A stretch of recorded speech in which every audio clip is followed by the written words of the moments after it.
It's the cold hard truth.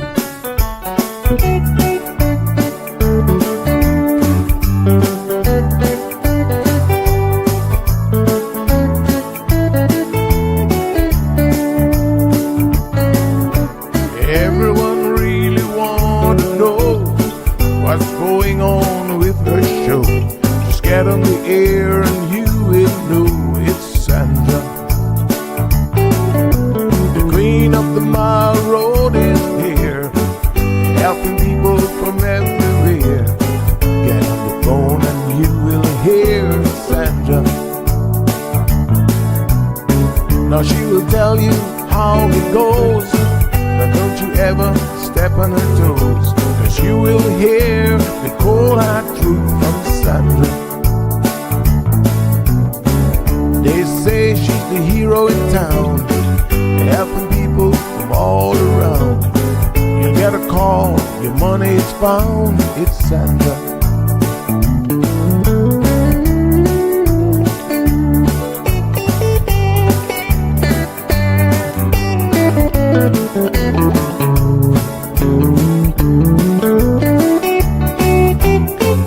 Some will call her late at night just to say that there is a fight, and she will not just leave it alone. She'll get up and call on the phone, and when politics starts on her show, everyone really wants to know the way the things will really go with Sandra. And some will start to criticize, get on the show and tell pure lies, but someday we'll realize it's Sandra. And when they start to argue again, she'll pull the heads to the wind, and soon you will be a friend of Sandra. 'Cause every day everyone wanna hear from Sandra. 'Cause every day everyone wanna hear from Sandra. 'Cause every day everyone got to hear from Sandra.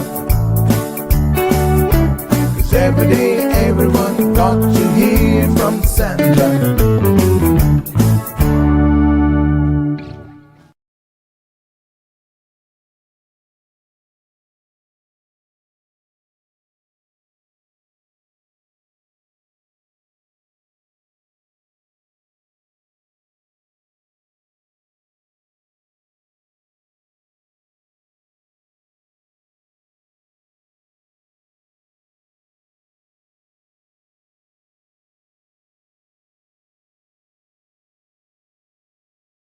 Hi, my name is Dr. Nigel Killow. I'm a new pain specialist here at Health City.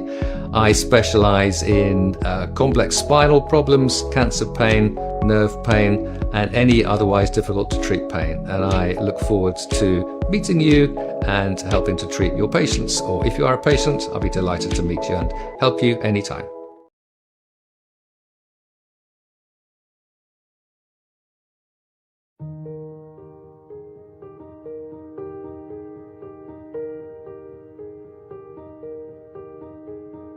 First of all, I must extend my sincere gratitude to Health City for providing this opportunity for our students from Edna Mall Primary. This field trip is very beneficial to them as it provides a first-hand experience of the medical field. It exposes them to different career paths in the medical field, and it also provides practical examples of science concepts that they have learned in class, so this will further reinforce what they have been learning. Since I've been at Edna Mall Primary School for the past 6 years and science lead, Health City has been our only sponsor for our science fair, and for that we are truly grateful. Good morning, K-Man. Happy Hump Day Wednesday. How are you beautiful people doing? So one thing I know is that school starts back for the government entities, all the government schools today. So traffic, is going to be there. So please make sure that you've given yourself enough time. You should already be on the road, especially if you are coming from the eastern districts. Yes? Yeah. What can I tell you? That's just how it happens. Big question though. Are you telling me that those same parents during the summer are not going to work? Of course they go to work, but something happens when they are no longer, oh no. Something happens when they are no longer in school that we see a significant reduction in the traffic situation. So yeah, we got to keep an eye on it. And, just be cautious out there. The last thing we need are any accidents because people are not paying attention. More cars, more possibility for accidents. So please slow down and do pay attention to what you're doing. And more importantly, probably what the other drivers on the roadway are doing as well. We do have some guests who are going to be joining us this morning. So let's relax a little bit until they come on the program. We won't go into anything deep because then we have to change courses quite quickly. And okay, they just messaged to say that they're delayed.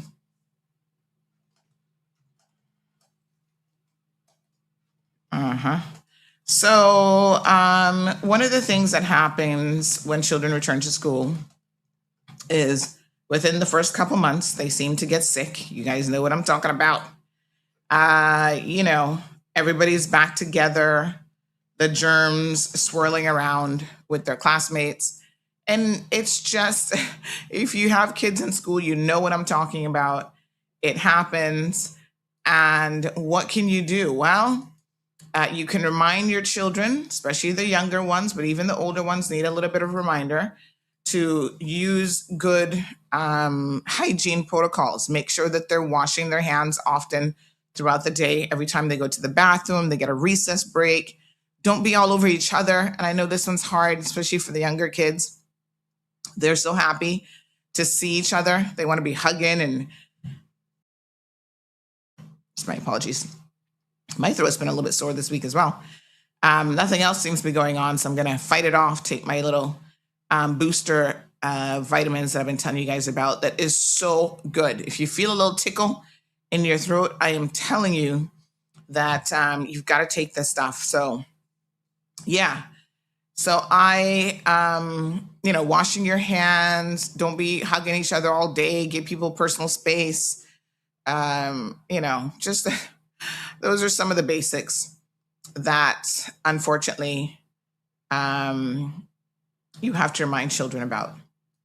They always seem to catch something within the first couple months, the first couple weeks, especially, of returning back to school. So please encourage them to practice those things. And you've got to tell them, they forget. They've been on summer break, honey child. They're just like, oh, I have to do that all over again? Yep, you got to wash your hands with soap and water. They be trying to use hand sanitizer. Oh my gosh, there's one hand sanitizer that I don't know what it is. I think they have it at my daughter's school and she's like into it. And she always wants me to buy it for her. And I say, no, hand sanitizer actually isn't the best thing for you. The best thing for you is simple soap and warm water, wash your hands and you're good. Ironically enough, hand sanitizer can actually strip your hands of the protective coating that, protects you from cancer and other things. And children don't always know this stuff. And so you've got to educate them. So when I tell her no, I don't just tell her no for the sake of telling her no. I will actually share with her the reasons why I don't want her overusing hand sanitizer. And this particular one, deceptive marketing, smells really good. And so the kids want to use it. And I understand. I totally understand that. But it's not in their best interest. So warm water, soap, wash for about 2 minutes. Kids don't know what 2 minutes feels like. Some adults don't even know what 2 minutes feels like. So what you do is you simply sing a song, right? There's a song, I forget which song they sing that pretty much covers the hand washing process. But yes, let's encourage that. And all the kids are feeling nice and fresh. A lot of them have new uniforms. Listen, if your kids don't have new uniforms, certainly don't feel a way about it. Am I the only one is the screen a little bit fuzzy? Hold on, let me check out Facebook and see what's going on. So the link has been sent out to everyone. We reverted back to just sending out the regular link, to be honest, because I think I'm creating the short URLs. Then when I did a survey this week, seems like you guys don't really have it. Looks okay there. IG looked a little bit fuzzy. Seems like you guys don't necessarily have a preference. So if it's not helping you in any way, that's what it's there for, then it doesn't make any sense to do it, right? All right, let me do this. I've got to print something on the printer for today. And I do need to grab something from the other room. So let's play a little music bed. And then I'm gonna come back here in just a second. Why on earth is my computer? I can't even see the full monitor here.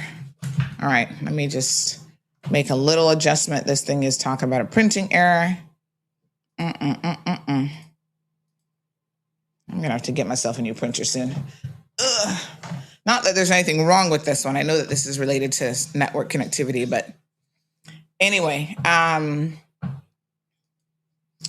all right, so let me see here now. All right, so let me just do a couple quick little things, and then I'm gonna come right back. Yeah, I think the printer's coming on now. Waking up, the printer's like totally asleep. Now it's like, okay, we're gonna wake up now. All right, be back in 2 seconds. For some families, applying for early childhood education support isn't simple, and it has nothing to do with whether they need it. The early years matter more than any other, which is exactly why access to support should never be out of reach. No internet at home, a parent in difficult circumstances, a child in government care. These are real situations, and no child should pay the price for them.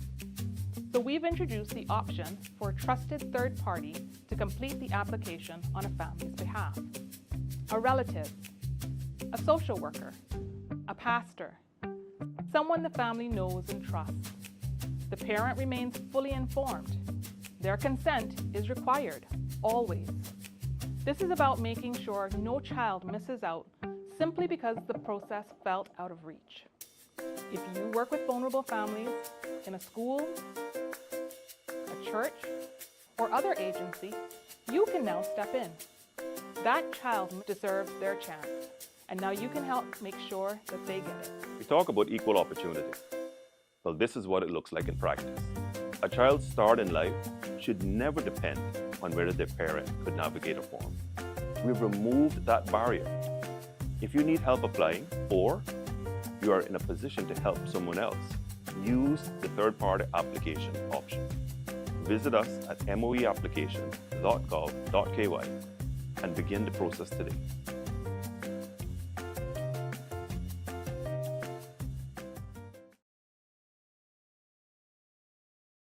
Alrighty, good to go. So the kids are back at school. Injuries will increase probably over the next couple months as they get back into their little swimming activities and stuff. So just be careful, have ongoing conversations with them. They're going to get back now into their study routine.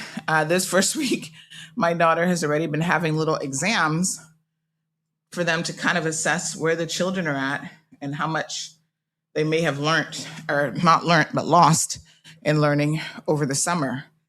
So we've been working a lot on math, and of course we got to do spelling and English and all those good things as well. The fundamentals are really, really important. All right, Miss Stephanie Blissful Powell, good morning to Damaris. Marshall is joining us. Miss Dean Sinclair is here. Happy Wednesday to you, my darling. Strong Wilt, hello. Somebody sent me another video this morning from another Jamaican content creator. Boy, they love them some CMR. It's so funny because they claim that we're racist against them.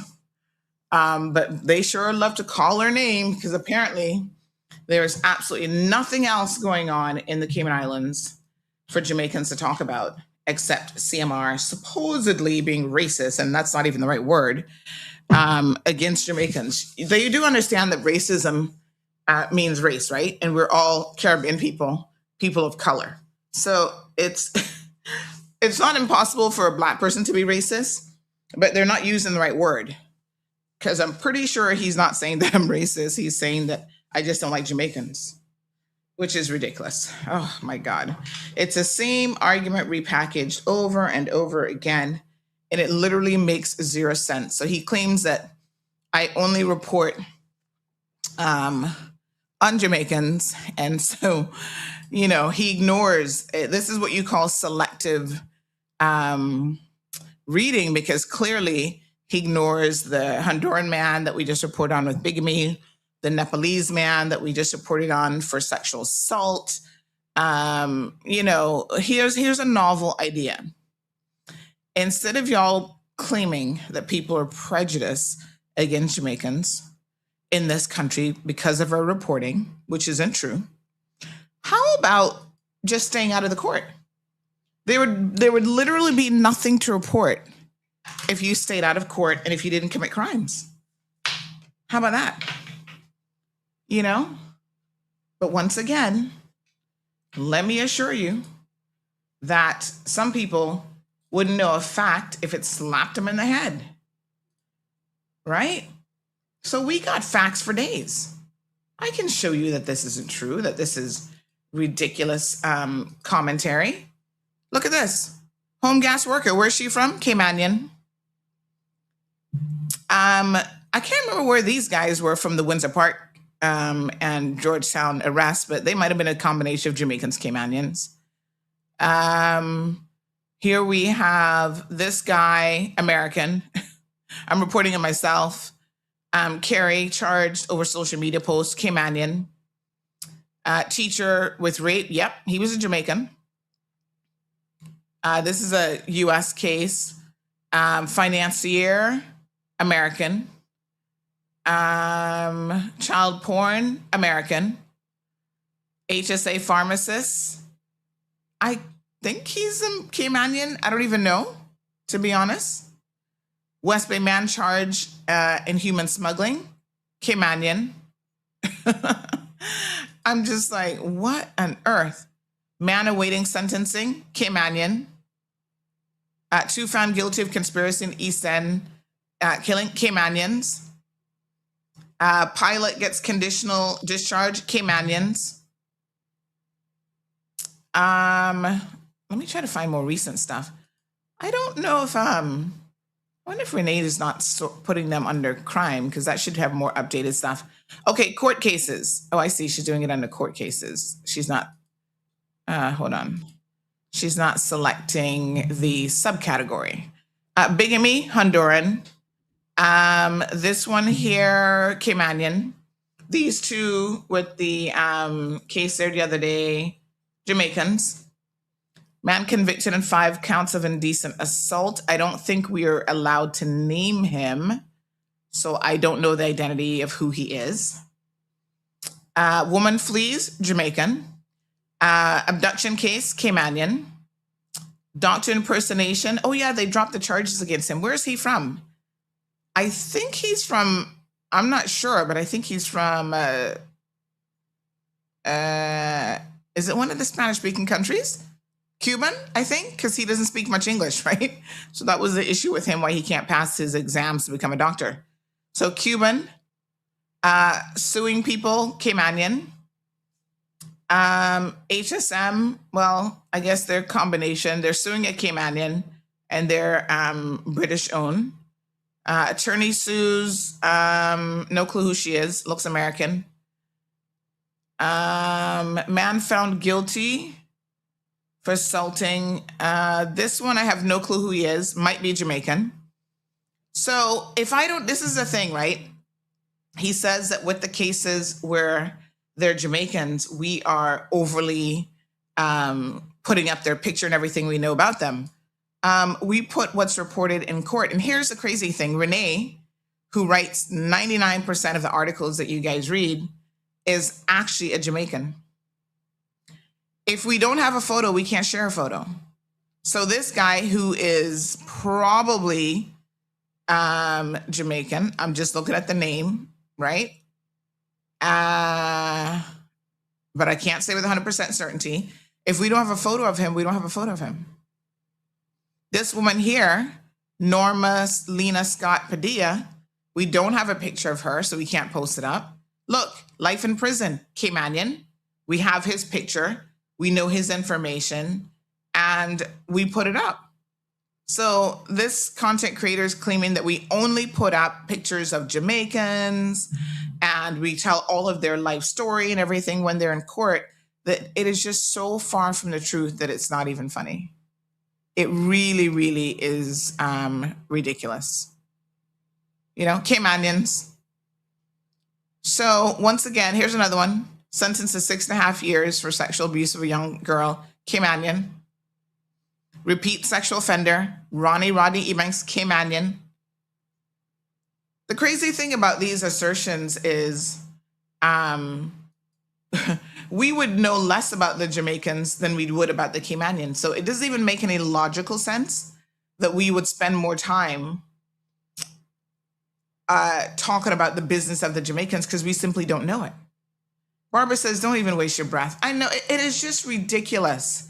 And I guess these individuals, the only way they can get any attention for themselves and their own channels is to talk about Cayman.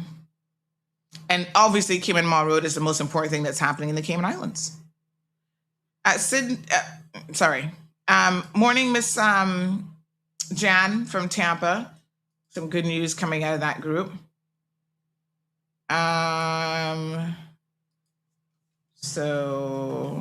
Okay. This person says that the HSA pharmacy guy was from Barbados. It wasn't him. It was the assistant guy that I was actually talking about. I don't know where he's from. Court employee removed from duty, K-Mannion. It's like, what on earth? Hot mess. The subcategory.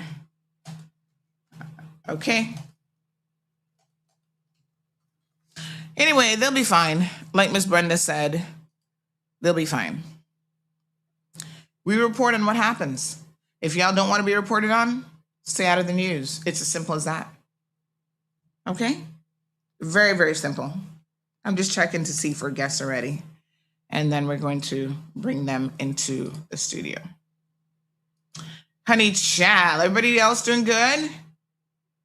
Very, very thankful this morning to have the Minister of Health coming onto the program. This is our first time actually having her on here. And so this is a bit of good news. We're going to have her join us and tell us all about the upcoming consultation. I'm just trying to confirm if they are actually ready. Ready. Minister's not there. Okay, so we're waiting. All right, let's continue. Good morning to those ugly people too, says AJ. Lord have mercy.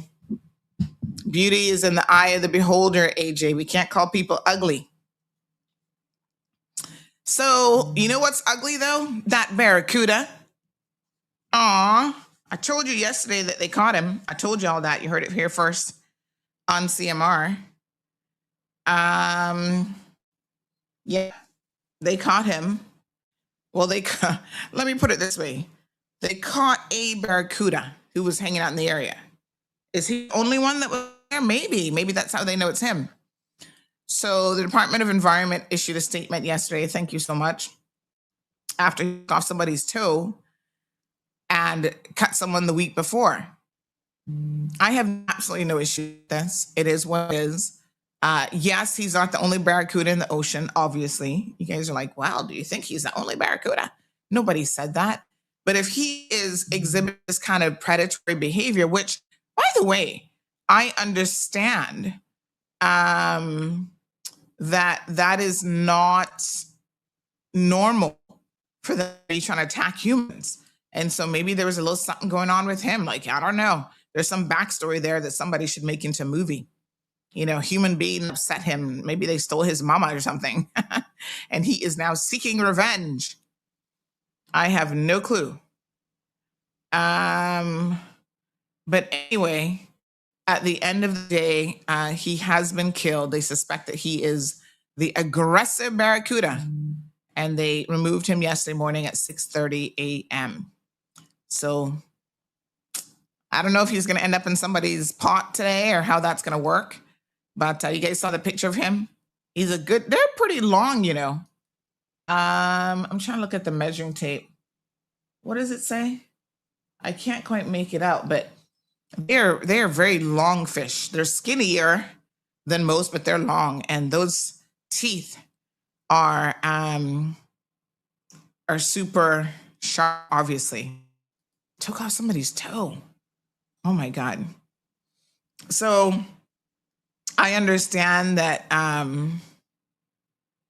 that they think, you know, some people might be wearing shiny jewelry. And by the way, did you see the story that we posted yesterday on about another incident, another barracuda incident, TCI? So, you know, it's not just Cayman that this is happening to. This person says, good morning. OMG, I love your lipstick. Aw, thank you. I actually wear this color all the time, but sometimes I wear it with like nothing else that tones down the color. So when it's like full on, it's like this. Yeah. And today I feel like being full on. Patricia, good morning. Blissful Powell says, we can just never stand with diversity, inclusion, and equality for all. Let's move on to another news, please, and thanks. Girl, it's just ridiculous. Stop justifying yourself, says Mary. You're only giving them the attention and clout they desperately are seeking. You know what does bother me though? Because I mean, obviously we all here, all the Caymanians, Jamaicans, we know the truth, right? But what really bothers me is when they feel it necessary to try to attack my poor husband, who's a Jamaican. One of the commenters talking about, oh, he beats me. I mean, you know, domestic violence is certainly nothing to laugh about. I'm laughing because I couldn't even imagine a world in which that would be possible for two reasons. That's just not the type of person he is. And I think it's sad that Jamaicans will put down their own people just to have something to say when, in fact, he's an amazing, upstanding person. But secondly, no man would ever get the privilege of laying a hand or finger, not even a hand, a finger on me and stay married to me for 11 years. Oh, honey, child, you must be crazy. In what world do y'all think that would be possible for a man to be beating me? I don't think so, Bilbo. No. I'm not saying some crazy person, which would not be him, wouldn't try me and maybe hit me one time. Hasn't happened yet in a relationship, but I'm just saying there are crazy people out there. I hope I don't have to deal with any more of you men, ever. But somebody might try me, but you do it once, and that would be it. We don't stay in those types of relationships, and we don't stay around those types of people. He's such a wonderful man that y'all need to do better. But once again, they're projecting. Whoever that person is, she knows that from experience in her own life because somebody's been beating her. And so they think everybody's like what they're choosing out there. Poor them. Lord have mercy. Blissful says, I see you reporting on even the barracuda, and he's in Cayman waters. Hello. Blissful, the barracuda is Caymanian. And look, they just called his behind. Oh my God. Barbara says barracudas are very territorial, so they most likely caught the right one. Oh, really? Good to know. Thank you. Yeah, and maybe that's why he was, I don't know, if that's why he was like hell-bent on, you know, making sure that nobody else was in the area but him. Can we talk about the beautiful Dolly Parton for a quick second here? Live Happy says the family of the Barracuda is going to file a lawsuit. No. His children are going to they're going to do a TikTok video talking about how horrible the Cayman Islands is and that we're culling all the Barracudas now. My tweet them. Let me say that the legendary Dolly Parton has passed away, and I feel like we need to give this woman respect. She really set the bar high. 80 years old. Apparently, she had a very short bout, short fight there towards the end with cancer, and she died yesterday morning. And her nephew, I didn't realize that she never had any children. Her and her husband were married for like 59 or 60 years, and they never had any children. Wow, I did not know that. But boy, she was something else. The big hair, the and Google is paying homage to her this morning when you log in. It has Dolly, we love you. That is so sweet. Born in 1946 and in Tennessee, and she came out of poverty. And it was the classical story of you can come from nothing and you can still end up being this iconic figure. You know, she wrote, I was watching something last night about how prolific she was, not just as a singer, but as a songwriter. And she always said that she loved writing songs, like that was her passion. And she loved the glam of it all. As long as I can remember my entire life watching her, she always had those nails. She always had the big hair, sometimes the big boobs as well. And, just really an inspiration to anyone who has started off of the most humble beginnings and then you make it in life, right? She really was a true inspiration. And you know what? Throughout all of it, she remained a humanitarian. She remained just down to earth, a good country girl. They were for 59 years, and he passed away last year. Somebody said to me yesterday that they knew that when he passed away, that she would not have lasted much longer because, their love story was just, he was everything to her. In fact, she met him like the day that she showed up to find stardom, and there's a whole story about their life together. But yeah, she was just an amazing woman, and so we pay homage to her this morning. So all right, ministry's ready. All right, let's go ahead and bring them in. So put your virtual hands together for me, folks. As today on Ministry Matters, we're taking a deep dive into 4 bills currently out for publication: the Environmental Health Bill 2026, the Public Health Bill 2026, and the Tobacco Bill, as well as the Health Practice Amendments.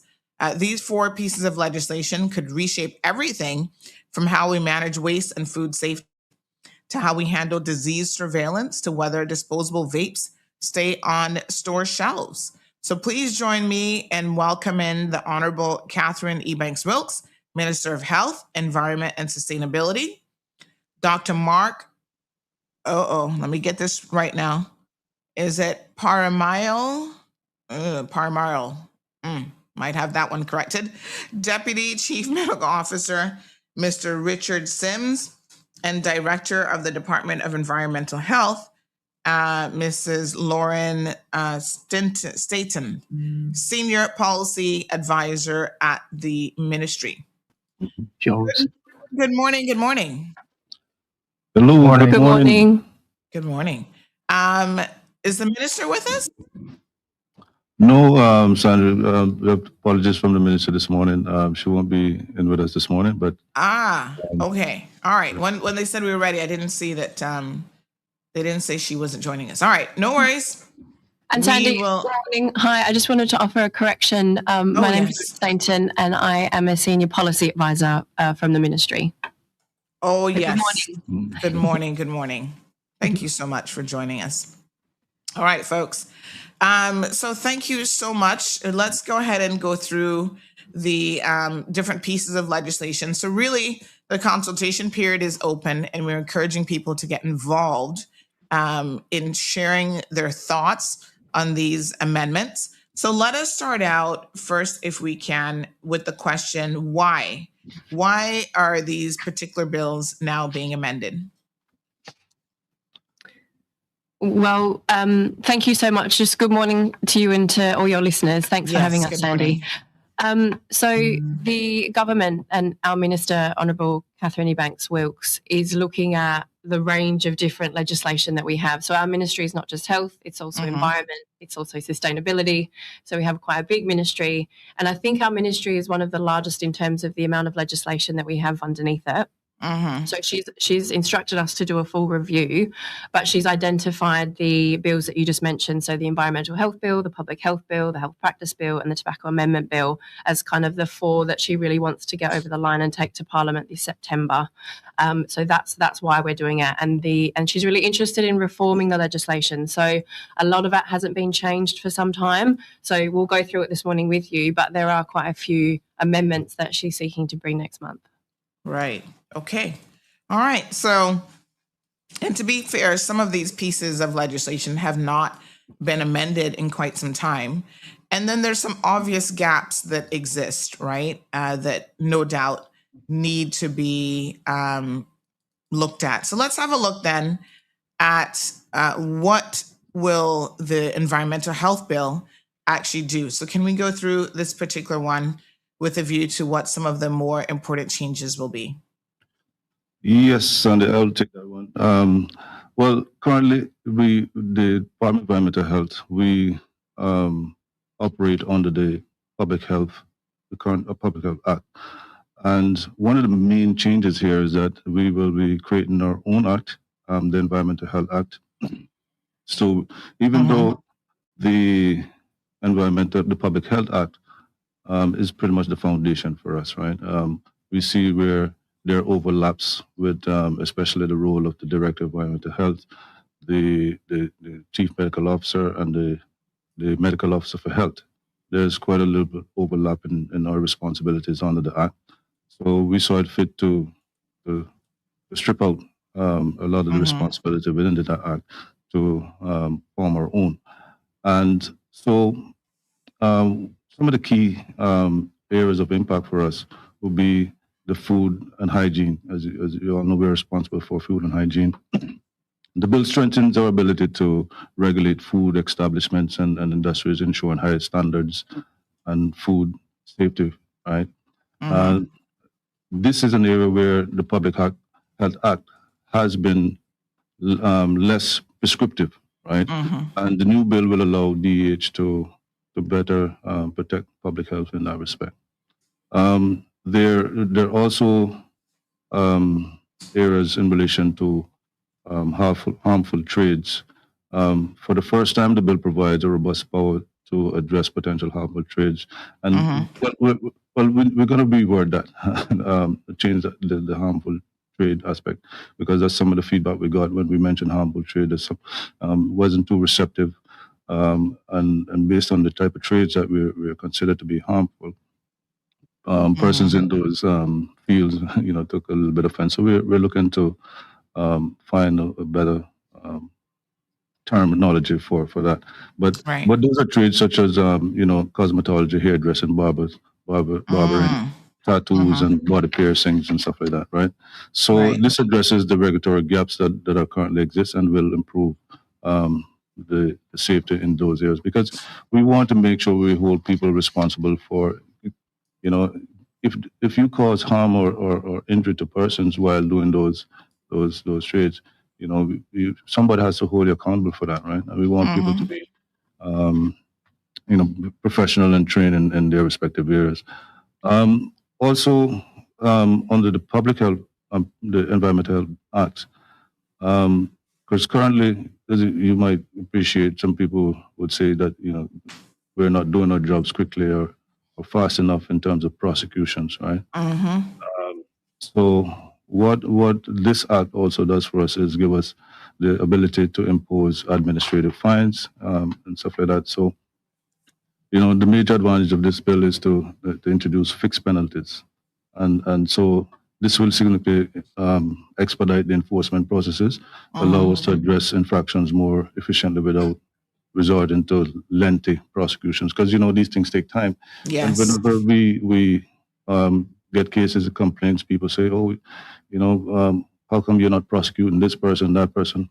But when we are taking action, the process is very lengthy. We have to first prepare the case, interview the persons, take all the necessary statement, collect all the evidence, and then put it to the DPP's office for recommendation for prosecution.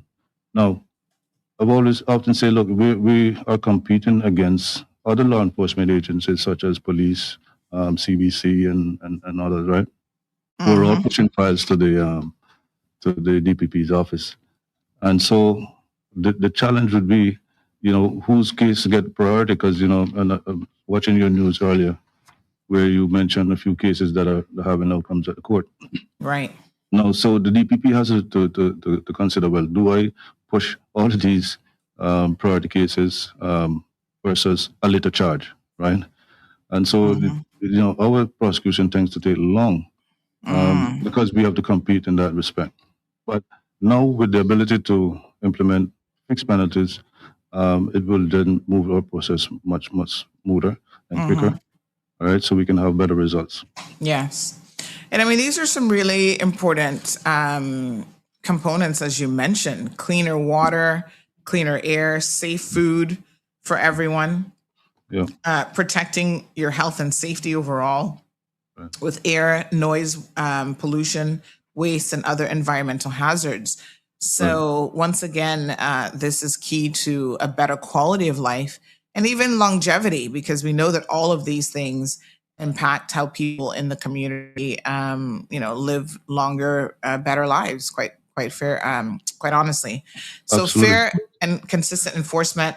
So good to hear that, because that is definitely one of the complaints that we hear about all the time. Yeah, and one of the important aspects in terms of the statutory nuisance as relates to noise, we will be able to better enforce noise nuisances, right?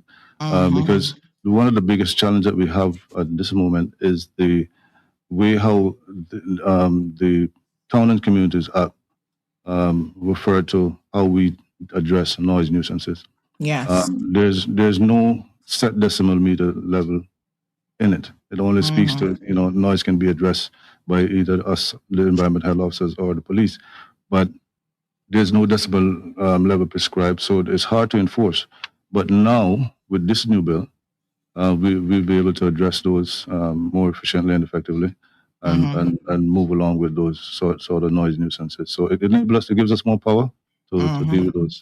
So those are things that we're looking forward to, and I'm sure members of the public will be looking forward to that as well, because a lot of people didn't even realize we have those sort of responsibilities for noise nuisances, right? But the authority of DH is far and wide. It's not just about garbage collection. It's about, because we want to make sure that, as we mentioned earlier, when we're talking about food safety, we in the Cayman Islands provide some of the best cuisines in the Caribbean, in my opinion, because we cater to tourists from all over the world, and we want to make sure that when they come to the Cayman Islands, they're able to enjoy the best of the cuisines and all the restaurants and hotels that are here. Yes, absolutely. Do you think that DEH has the staff and resources to take on these added responsibilities? I tell you, I never refuse the requirements to add more staff to my department. I mean, at the moment, I have almost 200 people that work in the Department of Environmental Health. But with this, the implementation of this new bill, certainly we require more staffing, because here it is. We will have to pay more attention to enforcement of a lot of new things. So. I never refuse the opportunity to get more staff, and the minister knows me by now when it comes to requesting additional personnel or equipment. I'm always doing that because you see the business of DEH is very expensive and demanding. So we have to have the right tools and equipment and personnel to keep it functioning. Yeah, absolutely. And I'm glad you mentioned that, because when people think of DH, they think, oh, just as you rightfully said, garbage collection and that's it. But there's a whole lot more folks that they are responsible for. And I invite you to, check out their website while you're at it. But environmental health amendments are one of the areas that, again, this ministry is closing in on in an attempt to really bring the standards up to what is considered a modern framework, a legislative framework. So this is fantastic. All right, can we move on to tobacco vaping? Because this is one that also is extremely important. I was surprised the other day when we were having this discussion that I didn't know that vaping was around that long, quite frankly. And so when I looked it up, I mean, it's like 20 years or something later that vaping has now been around. I remember during COVID, there was quite a bit of people getting sick from a particular type of vape, and they had to, I guess that's when it came to my mind that, oh, vaping is a thing. So a lot of the community isn't necessarily paying attention to these emerging, and I guess 20 years later may not exactly be emerging, but these emerging products that impact our health. And unfortunately, tobacco, vaping products, tobacco products have changed over the years, and they have changed to target particular markets, including younger people, because there's been a lot of movement over the years when it comes to traditional smoking. And so people have, stopped smoking. They've cut back. They're not buying as many of those traditional products.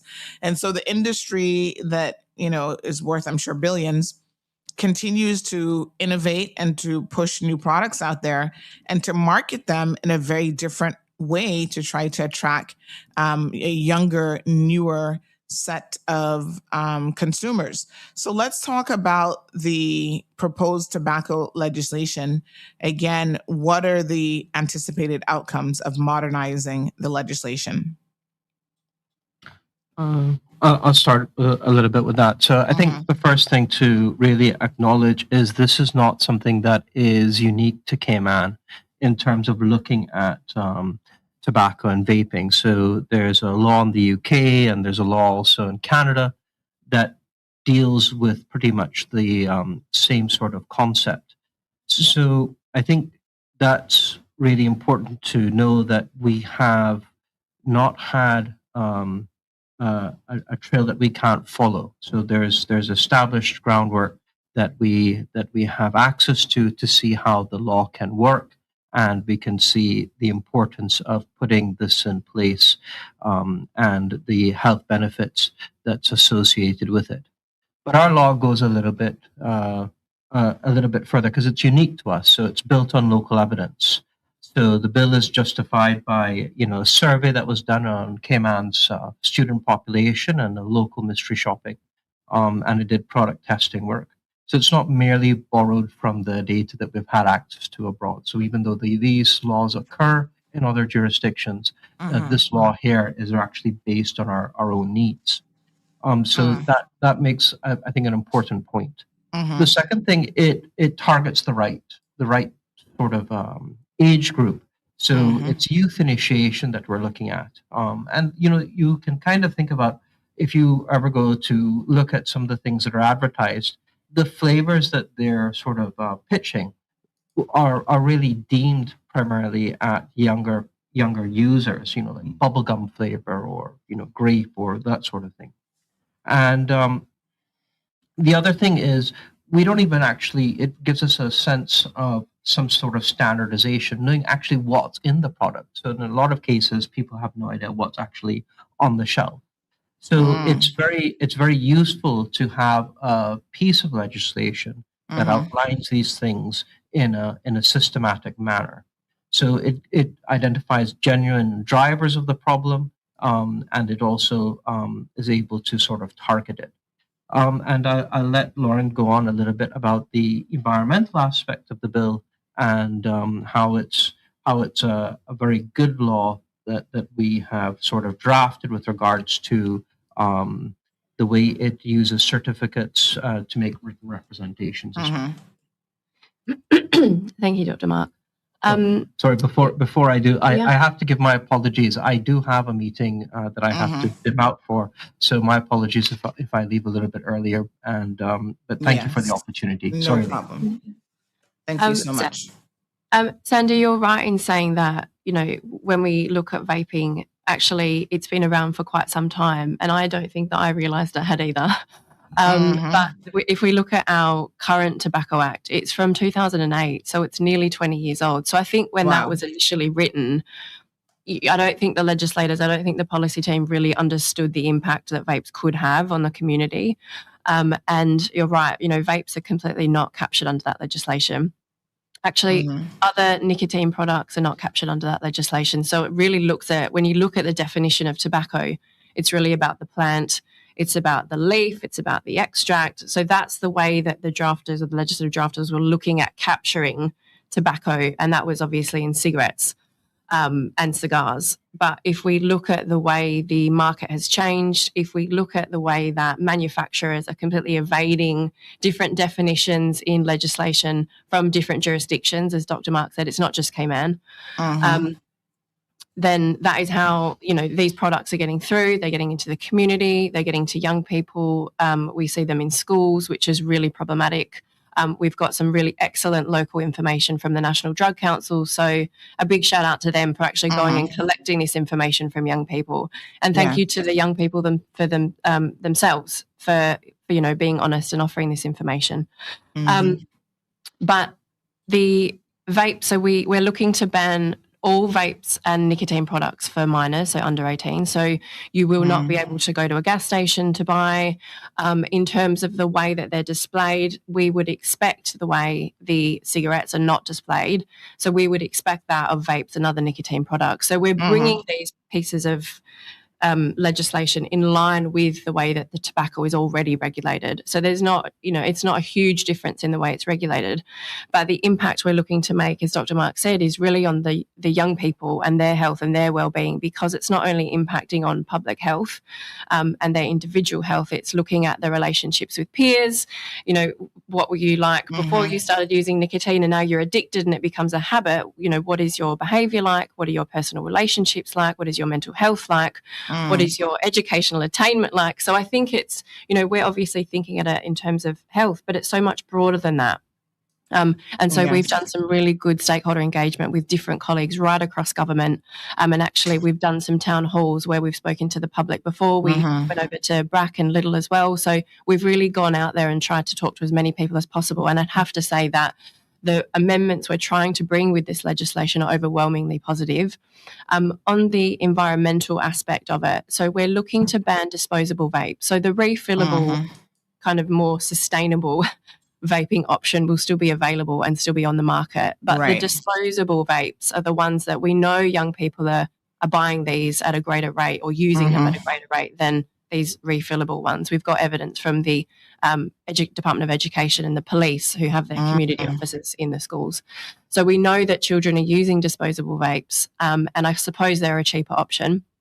So that, number one, it's to restrict access to young people.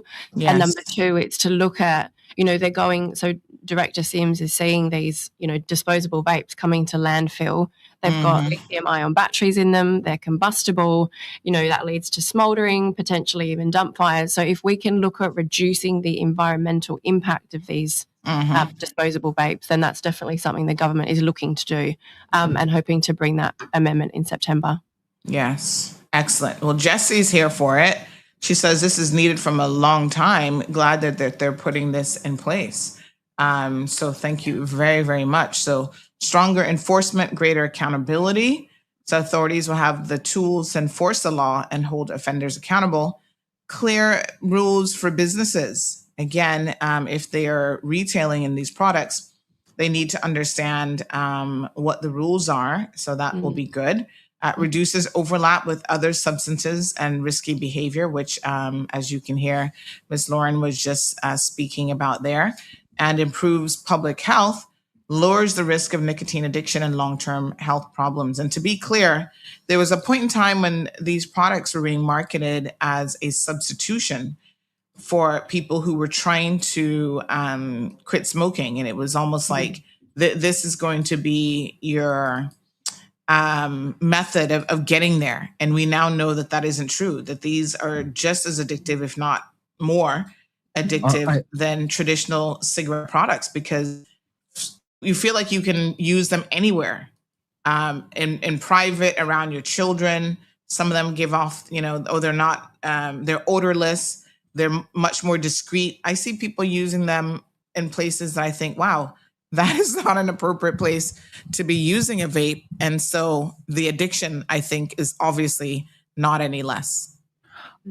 I should draw your attention. There was a paper that's published within the last week. It's published as a Cochrane review. And any of your users who go online might have seen it being reported by the media outlets afterwards, such as the BBC, for example. And it does talk about, it's a very large review. It's got high evidence. And it did look at, and the reason why I brought it up is the comment you just made. It did look at vaping as a way of reducing tobacco use.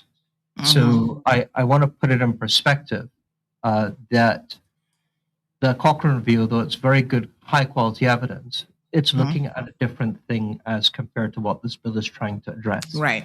So this bill is trying to really sort of focus on children and preventing children from beginning smoking in the first place. Yeah. I think anybody who talks to people who've tried to give up smoking, they realize that it's not an easy thing to accomplish, and a lot of people stop, start in their quest.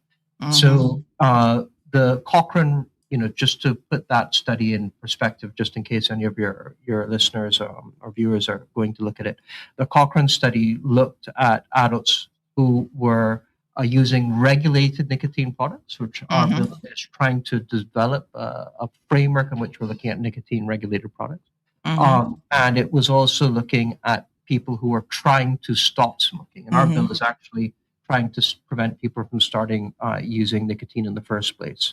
So, one of the questions your audience might ask you is, well, you've just put up the Cochrane review on on your site, and you'll and say, it just went live today, so this is very, very topical. Yeah, so it says, they might ask quite simply, doesn't the Cochrane review prove vapes work? So why are we banning them? What we're trying to do is prevent disposable vapes from getting into the hands of minors, which is a completely different thing. So, in our law, we will obviously aim at having licensed or clinician-directed products for adults, which would be treated differently as a different mechanism, just like you have in the UK and Canada. And neither of the, and neither of these things are incompatible, if that makes sense. So, what this sort of study looked at were people who are trying to quit smoking, and that's not what this bill aims to restrict. So in fact, what our policy really is to find alternative ways to help people stop smoking. So we admit that vapes are quite an effective aid for people who are adults who are smokers and trying to find a way to quit. And the bill does not in any way try to prevent people from using regulated, clinician-supported quit routes, and that's consistent with our bill. The same review that you pulled up there is careful in its safety findings. So it applies to people who already smoke, not to people who've never had. Of course, we talk about health claims. So I just want to be clear that, although the Cochrane review found no evidence of serious harms to adult smokers over the time period, you have to be aware that that does not take into account long-term data, which doesn't exist. So it's only for that period of time in which the people were studied. And also they dealt only with, products that were licensed and regulated, and we knew what was in them. And actually our bill is trying to weed out the illicit adulterated products that carry completely different risk profiles. So it's not exactly the same sort of products that you have dealt with in that review. So I hope that is quite helpful in terms of putting it in context with the recent findings. Yeah, and in addition to, just for emphasis, I know Laura Lauren mentioned it earlier, in terms of the disposables, we want to make sure that those do not reach our landfill. Because we know how it is. I mean, I don't have to say how big of a news it tends to be whenever the landfill is on fire, and it's because of things like this that we're trying to mitigate, right? From coming Yes. to the landfill. Absolutely. So we do have a listener to the program who shared that disposable vapes are legal in the UK. They must be rechargeable and refillable. And we also need a testing lab to verify the contents of what is in them.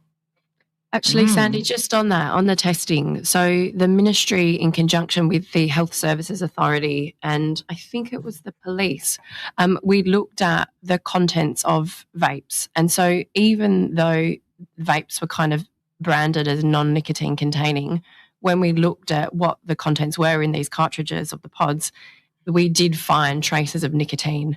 And then in addition to that, there were also harmful additives that we found in vape cartridges. And I think there was formaldehyde in one of them that was tested. I'll go back and look at the report. But, these really harmful additives, we just, as Dr. Mark said, we really just don't know what's in them. But to the questioner's point, we do have that capability.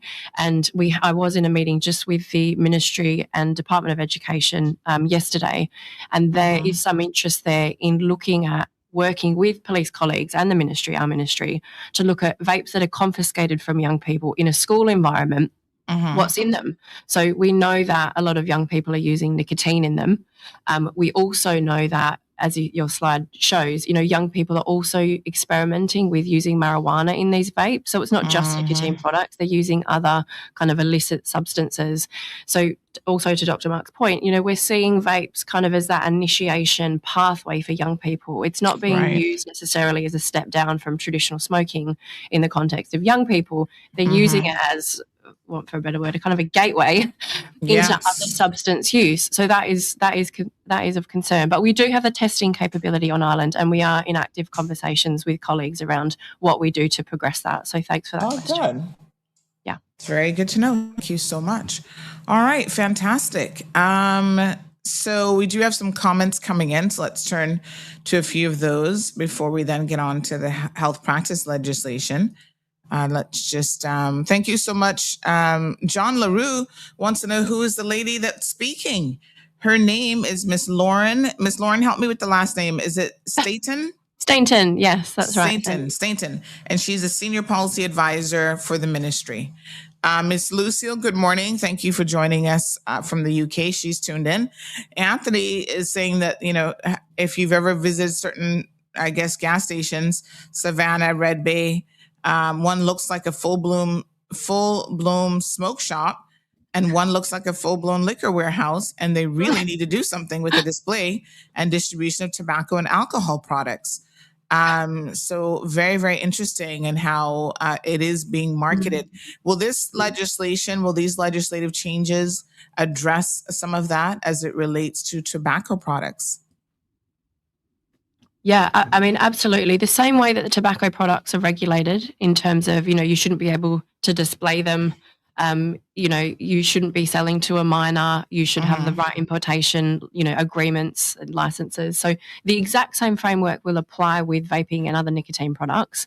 And just on that point, I mean, we've got, I'd say, intelligence from the National Drug Council. They're very connected with the youth. They go out and speak to young people all the time, do lots of outreach. They've got a small team, so, well done for all the fabulous work that they do. But when they talk to young people, they are aware of the different premises that are selling to young people. So just hearing from young people. So, obviously as a ministry, we're quite interested in that. We work very closely with our policing colleagues, and our customs colleagues. So that all of that is really good information for us. Fantastic. We do have Island Pearl who says, Auntie, I see happening now is that the older kids are buying the vapes for those 12 to 15-year-old cousins. My question is, will there be any consequences for kids that are found with a vape in their possession? Yeah, and I think there will be, but in terms of this amendment bill, what we do not want to do is criminalise children. So I think if you're a child and you're found with a vape in your possession, we don't want you to get, a strike against your name, have something on your record, can't travel to the States. That's not where we're coming from with this. We're very much coming from a health perspective, and we're quite clear on that. But in conversation with, for example, colleagues in education, they will take a hard stance in terms of what their policy says in terms of, reprimanding a child, potentially, I don't know if expulsion, that's quite extreme. But they've got a suite of different options within a policy response. It's not something that we would want to legislate in terms of, a criminal offence or anything. So I just wanted to make that clear. Okay, very good. Thank you so much for that. Thank you, Island Pearl, for that comment as well. Can Island Pearl's asking about recycling? Can we create drop-off recycling points to properly dispose of the vapes? Yes, that is something that we've had discussions about. A matter of fact, we were working closely with our NDC colleagues to see we can have a few in the schools. I mean, we've done that so far at 1 or 2 schools, but we're actually looking to expanding that to, like bars and restaurants and things like that. So we can actually capture them there before they get thrown in the regular waste to enter into the landfill. So yeah, those are things that we're looking at doing as well. Thank you so much for that. Good morning to Miss Anne. I'm not sure, Dean, that I understand that question, so you might want to clarify what that means. I honestly believe none of the two is for health. Smoking or vaping. I mean, yes, we talk about vaping causing irreversible lung damage, popcorn lung, as it's, commonly termed, and other things. So no one is suggesting that you start vaping if you are not a smoker already. It's not a good habit to pick up, especially for long-term use. Liv Happy says, how much is the testing costing the government? Businesses who sell vapes should be taxed for the testing, sorry. All these pleasures is costing us money. So adding as commonly called a sin tax onto some of these things. That's really interesting. And actually, it's probably a little bit out of my scope of knowledge, the finance element of it. But in terms of looking at revenue generated from taxation or other levies or tariffs, and then funneling that back into, so whether that's nicotine, tobacco, alcohol, and then funneling that back into public health budgets or budgets like Director Sims's, where that has a direct impact in the community. So they are conversations that we've started to have. So I think that's a good point. Yeah. Yolande says, and then there's these hemp shops selling and advertising products on Instagram, which are being imported and sold. Is there going to be any controls in this legislation and the importation element?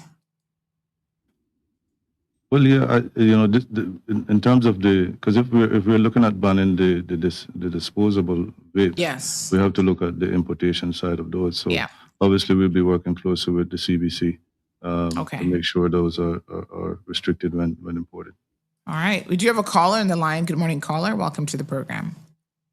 Good morning, Sandra, and good morning dear. to your panel, and good morning to the listening public. I have a comment and also a question. Over the years, whenever there's a product in the supermarkets that they suspect has been contaminated with something, whether it's salmonella or whatever, immediately that product is removed from the shelf and a warning is out there that if you have it in your house, you must dispose of it and so on. My question is, the cigarettes in a whole, before the legislation of the law was put in place that they have to advertise on the package the dangers of smoking, like the Surgeon General warns that smoking kills and da-da-da-da. If a product is labeled as that bad for your health and specifically says it will kill you, I want to know why we continue to import cigarettes and sell them legally? That's a question, because we are talking about health now. Okay. Yes. Yes, sir.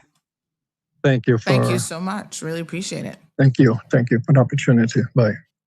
And we do know that Dr. Mark has to leave us. And so let us just take a quick opportunity to thank him for coming on the program this morning. And then the rest of our guests will stay on until about 9 o'clock. And then they do have a hard stop at 9. Phone lines are open, 936-2626. Feel free to join the conversation. And thank you so much, Dr. Mark, for joining us today. Thank you very much. And I'm sorry I had a previous commitment. No worries at all. Thank you very much. Bye-bye. All right. Sandy, I just wanted to respond to the caller. Sure, Thank yes. you so much for calling in, and that's a really good point. What we and Dr. Mark had mentioned before, you know, the UK's got legislation, and what their legislation says is they want to phase out smoking within a generation. So if you were born at a particular date, you will no longer be able to purchase any sort of cigarettes. So that's how they're phasing it out. So the Cayman Islands hasn't taken that approach. However, we would encourage people to go onto the website, because there's a survey, and that is it's an option in terms of, do you think the legislation goes far enough? Is it too restrictive? Give your comments. And actually that's one of the little tick boxes in terms of, would you support a phasing out of smoking based on that kind of UK model? So that's not the approach we've taken for this revision of the bill, but it's not to say that that's not something the government, you know, wouldn't consider in the future. Oh, so let me just clarify that. So does that mean that even if the person's an adult, but they fall within whatever that date is, they still can't buy nicotine products? I'm not sure if it goes as far as saying all nicotine products or if it's cigarettes. It's cigarettes. I'll have to go back and have a look. But yes, that's correct.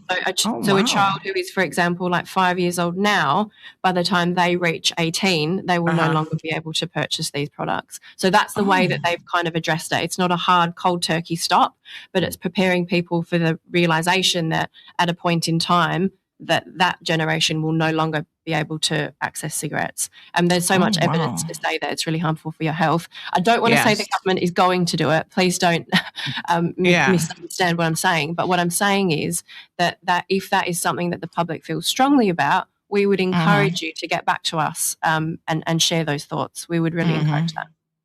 So I've just had a quick look here at my AI assistant named Samantha.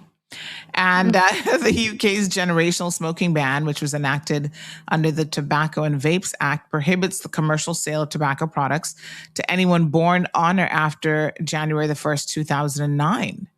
And so the regulation bans the sale of tobacco, herbal smoking products, and cigarette papers, not individual possession, consumption, or purchasing by older adults. And so starting January the 1st, 2027, the legal age for buying tobacco products will raise by 1 year every year. So interesting. It's a very, very interesting approach for sure.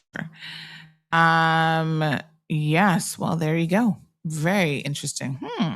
That's a good way to introduce cultural and cultural changes. Absolutely. Yes, absolutely. All right. Well, let's move on. No, I like it personally. Let's move on to the public health bill. I mean, people need to know the impact of smoking on health. I mean, it is literally in the billions of dollars in terms of the negative health impact that it has and the burden that it carries on the health system. And we all pay for that, you know, whether you're a smoker or not. The cost of insurance, healthcare, and so on means that we are all paying for people with really poor habits. And it's the number one preventable, you know, when it comes to preventable disease and death. More than we've got 1.6 million non-smokers are exposed to secondhand smoke, according to the World Health Organization. And smoking remains the leading cause of preventable disease and death, resulting in more than 7 million deaths per year.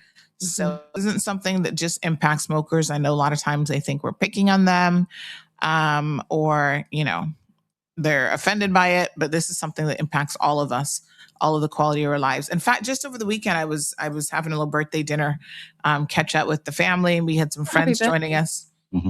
And, my girlfriend is pregnant, 8 months pregnant. And all of a sudden we smelt cigarette smoke drifting from someone who was just a few feet away. And we had to ask the staff at the establishment to please ask those people to move further away so that she wasn't taking that in, because it's harmful to both her and her unborn child.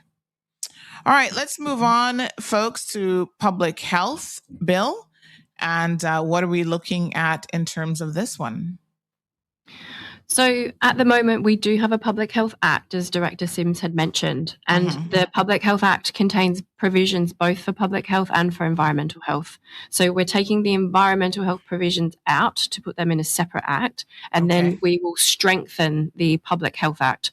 So what we're looking at doing is establishing a National Department of Public Health. So as you and your listeners might be aware, the HSA kind of hold the remit at the moment for the Department of Public Health, but we want that to sit under the ministry. So that will be a standalone Department of Public Health, and it will have a director. It will have a specific set of functions that are specified under the Act. So really what it is doing is going to strengthen disease prevention and surveillance. And this is really important to have really robust local data. And luckily through the National Drug Council, we have that for, alcohol and nicotine use.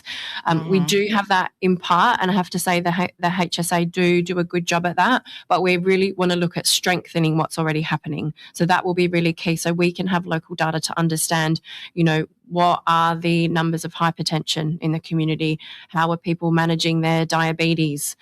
So that will be really key.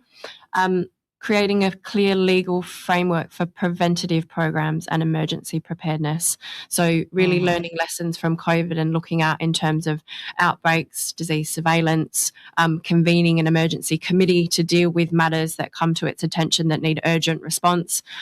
So all of those things we're looking to strengthen.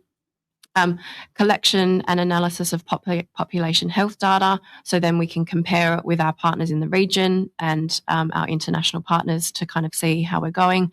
Strengthen governance, accountability and quality standards. So the quality standards that we're referring to are standards set by, for example, the WHO, or looking at, what is CARPHA, so the Caribbean Agencies for Public Health. So we're really linked in. So our epidemiological team who look at disease spread within the population, that will really be strengthened under this National Department of Public Health. So we want to be, I know it sounds like a catchphrase, data driven. I know we hear that quite a lot, but actually this bill will enable us to do that. We'll be developing new systems. We'll be able to look at things in real time. So it will really be creating a more robust public health system. So earlier, Sandy, you were talking about, this will really help to improve the health of the community. It will be transformative for the islands. And actually, I think it will. So the Public Health Act that I mentioned before is over 40 years old. So that's the one that contains both the public health and environmental health. Yeah. And I think bits and pieces have been changed over the years, but there hasn't been this really transformative reform of the legislation. So that's what our minister's really looking to do, and we're working really hard to make that happen.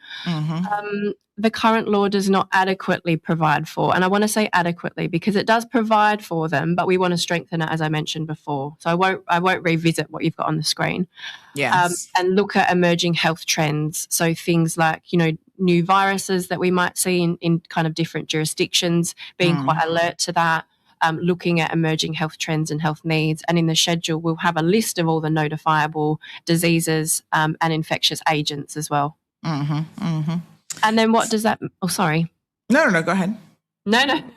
And then what does that mean for you, the listeners and the community? And then obviously it's better protection from disease, looking at protecting your health, strengthening the fact that the department will fall under the remit of the ministry and not be kind of off to the side under the HSA, who's its own kind of statutory body and organisation. So it's looking at a more consistent and coordinated approach to public health services in the islands.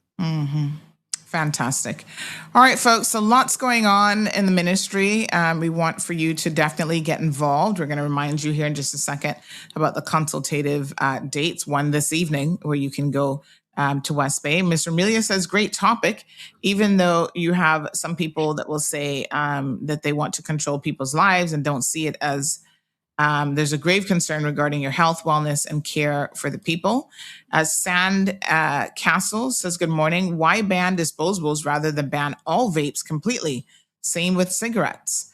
I think we've learned from prohibition that a complete ban doesn't necessarily work if you just do it that way. The UK has obviously taken on this phased by age approach, which I think we'll wait and see, how that works. So Sandcastle, I think the history proves that complete bans don't tend to work. You create, markets and greater avenues for criminality and illegal markets to thrive. So you have to be careful with complete bans. Sandcastle also, it is proclaimed that we want a healthy nation, yet the eradication of life-harming substances, foods, etc., is not on the agenda. Good morning to Faith and Hope. So let's remind listeners now generally how they can get involved with these various bills. Pieces of legislation. We've got the Public Health Bill, Environmental Health Bill, the Tobacco Amendment Bill, and the Health Practice Amendment Bill. There is one question, my apologies. There is a question that came in relation to that last one. Let me just pull this up really quickly. So this individual has a question about whether or not, do you remember the 2 fake nurses? Will the Minister of Health bring changes that require nurses who are not trained in Jamaica will be required to sit the same exams as the Jamaicans trained nurses when they simply present a document to say that they're registered in Jamaica but did not train there? Food for thought. They wouldn't have been licensed in the U.S. without passing the NCLEX-RN exam, but there is a loophole with persons bypassing the Caribbean Regional Nursing Examination by just presenting a purported syllabus to the Jamaican Nursing Council, paying a fee, and getting registered. So anything in these amended changes that seeks to address this point? Yeah, and I mean, I can't speak too much about those particular cases because I'm sorry, I don't know about them. But I know that our Chief Nursing Officer is super excited for this amendment because what's happening at the moment is when students finish their courses, they're actually in Cayman, they're actually registered by the Jamaican Nursing Council. So what this amendment is seeking to do is equip not just the Nursing and Midwifery Council, but all of the 4 councils with the ability to form these subcommittees. So at the moment, they have to meet as the council for every matter and every function under the Health Practice Act, right? So they've got a range of different functions. One of them is registering and licensing. There are a range of others. So the subcommittees, they'll be able to say, look, for this subcommittee, we want you to look at the syllabus. We want you to look at the way that we can now register our own students and not have to rely on the Jamaican Nursing Council.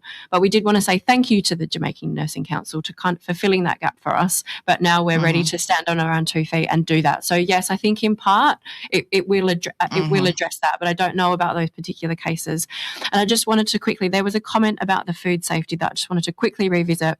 Around the harmful additives and substances. So we go to, the groceries, the supermarkets here, and we see that, there are different additives, there are different colours and preservatives where those same preservatives and ingredients would be banned, for example, in the EU. But we can get them here in Cayman. So we're looking at the Environmental Health Bill will provide a legal framework, but then it will be the regulations to accompany that where we will have provision to ban these substances that might not be harmful initially, but cumulatively over time, we could see them being carcinogens or having an impact on reproduction and fertility and things like that. So we are looking at that. I just wanted to make that point. Okay. All right. Fantastic. Folks, here's your reminder this evening, Wednesday, the 26th of August, from 6:30 to 8:30 p.m., the ministry team will be having a town hall event. Come out, John Gray Memorial Church Hall there in West Bay.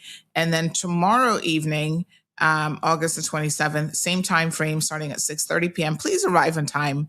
By the way, folks, some light refreshments will be served at the Constitution Hall there in Georgetown.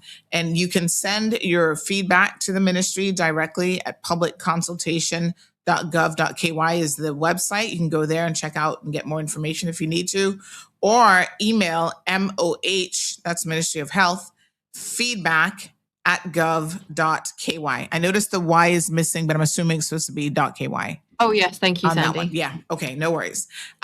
So, yep, this lots of amendments happening falling under the Ministry of Health, Environment, and Sustainability. So we invite you folks to participate. This is the time for you to have your say. We got a lot of people complaining things are changed, that, oh, I wasn't involved. Why didn't government do this? Why didn't government do that? This is your opportunity. This is what the consultative period is all about. You have got to get involved, send through your comments, let them hear your thoughts. And yeah, that's how the process works. Yep. Any final comments before we let the two of you go? Yeah, well, I just want to shout out my team first of all and foremost, the Department of Environmental Health team. They continue to do a wonderful job for the Cayman Islands. And I just want to make sure that, just to reiterate what you just said, because we want people to participate in this whole process. That's why we're here. That's why we're doing this. And, mad respect to Lauren as well, because she's been doing a lot of work as well behind the scenes with these legislative changes. So, we just want to make sure that people partake and, give us your feedback because, we don't have all the answers, so we rely on you all to contribute as well. So yes, looking forward to that. And then as you mentioned, we want to see some people come out to the forums as well, right? We don't just, make noise behind the scenes, but we want to see you up front as well, right? So fantastic. Yeah, Thank you so much, Miss Lauren. Any final comments before we let you go?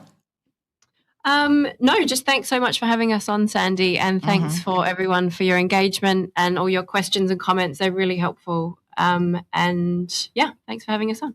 All right, fantastic. Well, you two have a wonderful day. 9:00 on the dot, folks. We'll be right back after this quick reminder message.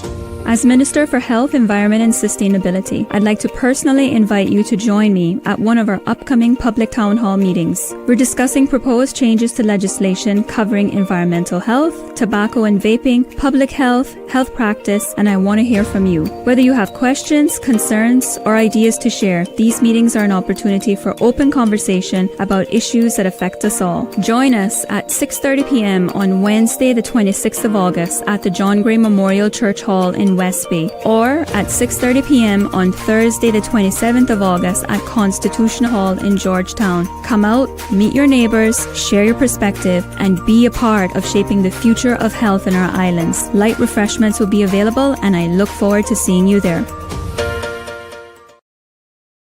All right, folks. Thank you so much. Wonderful guests there this morning. Really appreciate them joining us. Hopefully you learned something new in terms of some of the things that the ministry has been working on. And like I said, it's important now for you to do your part and to get involved, right? Send through your comments, send an email, check out the website, attend the meetings if you can. All right, let's change gears a little bit. 9362626. Everybody feeling good? Honey chow. Jonathan says, Anthony, this ideology is as useful as practical as a chocolate teapot. The CIG is as or more addicted to the inflated funds they rake in from sin taxes than even the most virulently of addicted roaming crackheads. Lord have mercy. Jonathan, I guess being against the sin tax that's what you're getting? That's your point? Anthony says, Sandy, kind of off topic, but can you ask the director when will the commercial refuse improve in the Eastern Districts? I tell you what, that director is in demand, Mr. Sims. So let's see if we can't get him back on the program soon. We'll reach out to the ministry and see if we can arrange that because he's always... people always have lots of questions for him. Here's Ramilia with a plastic recycling question. So yes, we'll see if we can bring him back on. Sandcastle says, what regulation will be in place regarding use in public spaces? Too much use in restaurants, just outside buildings and so on. Businesses should be held accountable for not enforcing the rules. I'm glad you bring this up, Sandcastle, because again, I was just talking about the smoking situation at a restaurant, and there are rules in place now. And I remember when they came in, because boy, smokers were fighting it. I should be able to smoke anywhere I want, and I should be able to smoke inside a restaurant, and it's a different section of the restaurant. I mean, they went on and on and on about it. And I recall certain times myself, because I'm highly allergic to cigarette smoke. It literally gives me an instant headache when I'm exposed to it. And it doesn't matter what people are smoking, So yeah, people would be like arguing with me about, no, we can be in this area. I remember when Cafe del Sol was in town. Remember how on the outside they had those little benches where you could sit down and eat on the side of the building? There would be people sitting there smoking. And I'm like, the law says not within, 10 feet, 20 feet, whatever, of where people are sitting down eating. And that includes the outdoor space. And the smokers were just adamant. The people coming off the cruise ships wanted to stand up by the front door and smoke. And so it took a while, I think, for people to start to get the message. And it's so refreshing now that most of the time you can go to a restaurant, have a decent meal, have your lunch and so forth, and not have to be constantly exposed to the secondhand tobacco products. So I think, again, this is where vaping is a little bit different, because people have this assumption that vaping is harmless to secondhand users, and they can't smell it, or they cover it up with all these pretty smells and this sort of thing. So there you go. Jonathan has a question about how much does CIG rake in from sin taxes. Well, I don't know, but I think the liquor business pays a lot of taxes, and y'all still drinking like it's water. So I guess it's not that much of a sin. All right, let me see here. So someone has just alerted me this morning that good old Ivani Watler, she goes by Watler now, has posted a video, and I do want to address her this morning. Lord, give us the strength not to have to go into any overtime, because if I have to go into overtime and talk about Ivani, it's not going to be pretty. Morning, caller. Good morning, Sandra. Hello. Hi. Yeah, my point is this. We already know that the Cayman Islands government is addicted to fees to prop up themselves. That's how they make money, but yes. Right, okay. And learning and finding out what the true figure is for what the Cayman Islands government rakes in for tobacco products and alcohol will give you a clear picture of the fact that they are addicted to those funds. And it's similar to the same question, if you want to look at it that way, about what permit fees, so on and so forth. We have a government that runs on largesse, and we have already identified a lot of inefficiency within the system that we are subjugated to here in Cayman. So we can talk about this, and we can talk about they're just going to up the price of all of this on everybody all over again, whether that be the vendor or the end consumer. What's that really going to do except for prop up more? Look, I do agree with the vapes, though, that they are destructive, and I think that the common sense would do well. If anybody's listening, they can take it or leave it. All right. I think that for people who are vendors of products, they should at point of sale be made. And you can even have people that are standing in the background observing.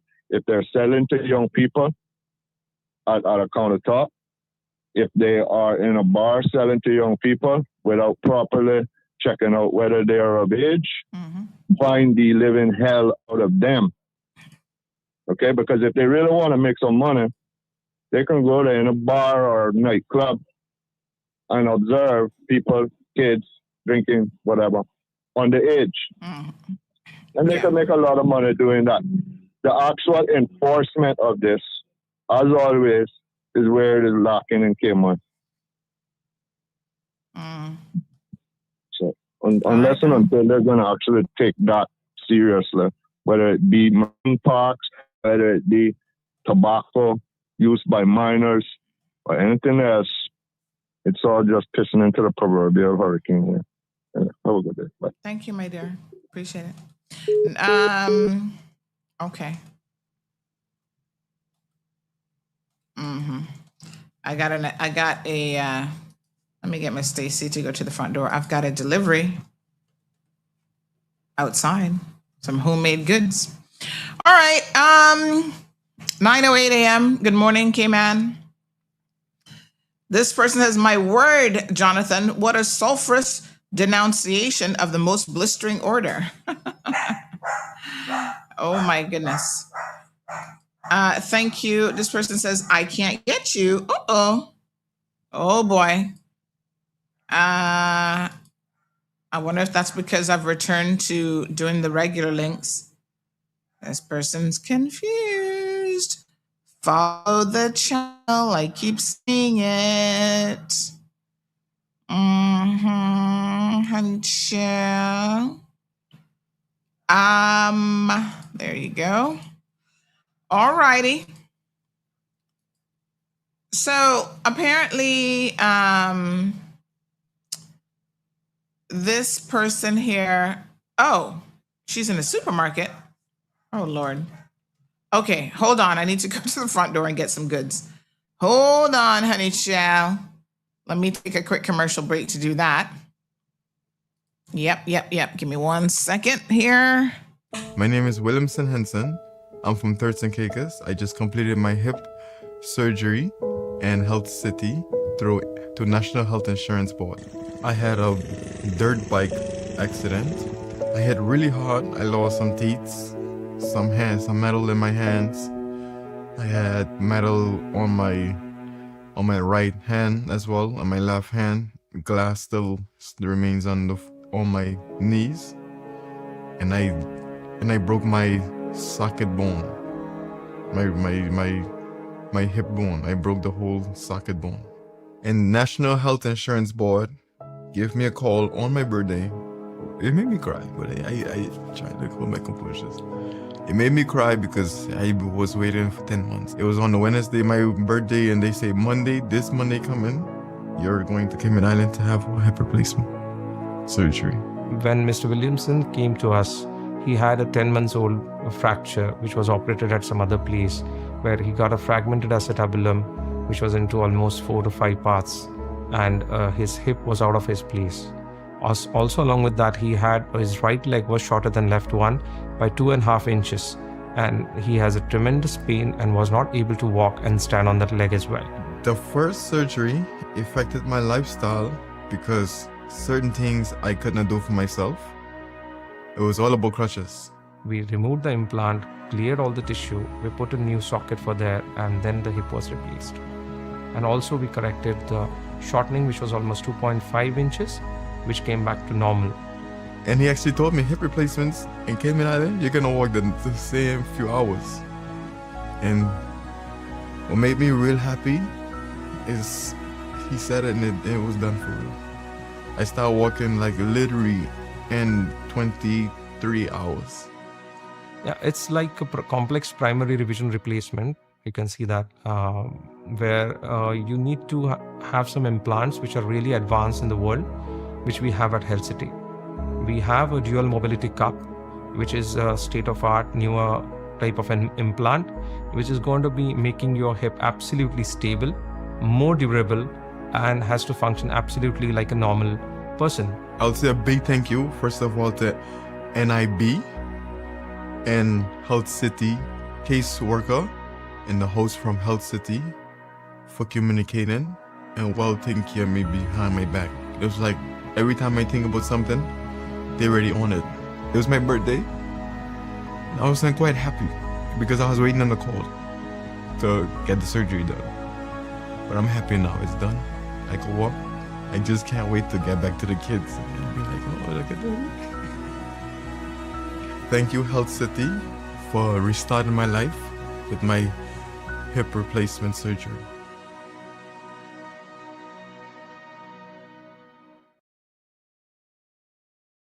All right, folks. Thank you so much. I got a special delivery. I had no idea Miss Stacy was at the grocery store. Look at this. We're going to open this up. Let's unbox it together. Now, I've been really doing good with not eating sweets in the morning, especially for breakfast, not even natural fruits, because I've been learning so much about glucose control. However, I think this morning, honey child, we are going to have to make an exception. An exceptionist, okay? Because I'm told that this is, hold on. Oh my God, it smells so good. So this is homemade, basically copycat cinnamon recipe. Oh my God. What you say? OMG. And I got some tea here this morning. Is this like the cream cheese? OMG. That's like the little frosting. Let me, oh no, you didn't, girl. Look at that. One of these days they're going to TVs where you can smell through the TV and you can smell this. I should go warm it up in the microwave, to be honest. Yeah, this needs to be warmed up. I should not eat this not warmed up, but you know what? I'm going to have a little piece. I'm going to sneak a little piece there. Oh my God, it's so nice and soft. But warm, it's going to be even better because then the top is going to melt a little bit. But guess what?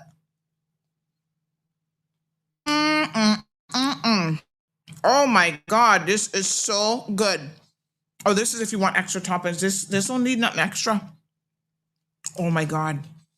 If I were a coffee drinker, which I'm not, this would go so good with a cup of hot something. All right, one more piece. And then we'll go back to being good now. But this is to die for. She's going to send me the recipe. Wow, look at that. I mean, it's really good. This beats Cinnabon any day of the week.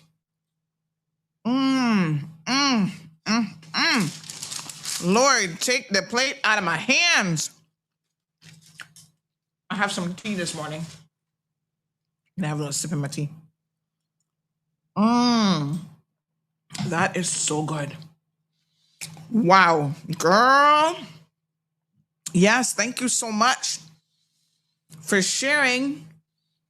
And do send the recipe. I mean, I make it often because I could get in so much trouble if I start making that. Oh my God, if Gigi tasted this right now, she'd be like, every day, can we make this? Can we make this? Like the brownies. Wow. Yeah, that's where it's at. Ooh, I'm going to warm that up. I am so going to put that in the mic. Ooh, honey, chill. All right, one more piece. One more piece. You see how addictive this stuff is? This is so good. I can't help myself now, you see? Talking about food habits. One more piece. Oh, and I love how it's like just wrapped around. Oh yeah, you can just, oh my God, yeah. I'm in heaven right now. This is better than, oh my God. I wish all of you could taste this because, you know, don't tell Dr. Sydney, please. Look at Zeus. Zeus is like, can I have peace? Zeus, I'm going to give you one little piece. There you go. This is finger licking good. Like I literally want to lick my fingers right now, but I'm not.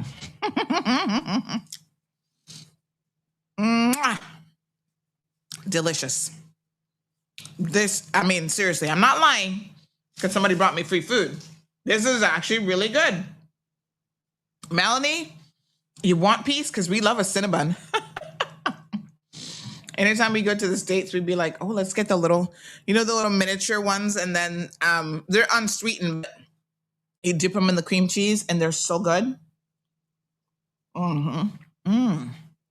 Thank you so much for thinking of me and for bringing these for me. Lord God, we in trouble now. Hello, Miss Roxy. How you doing, honey child?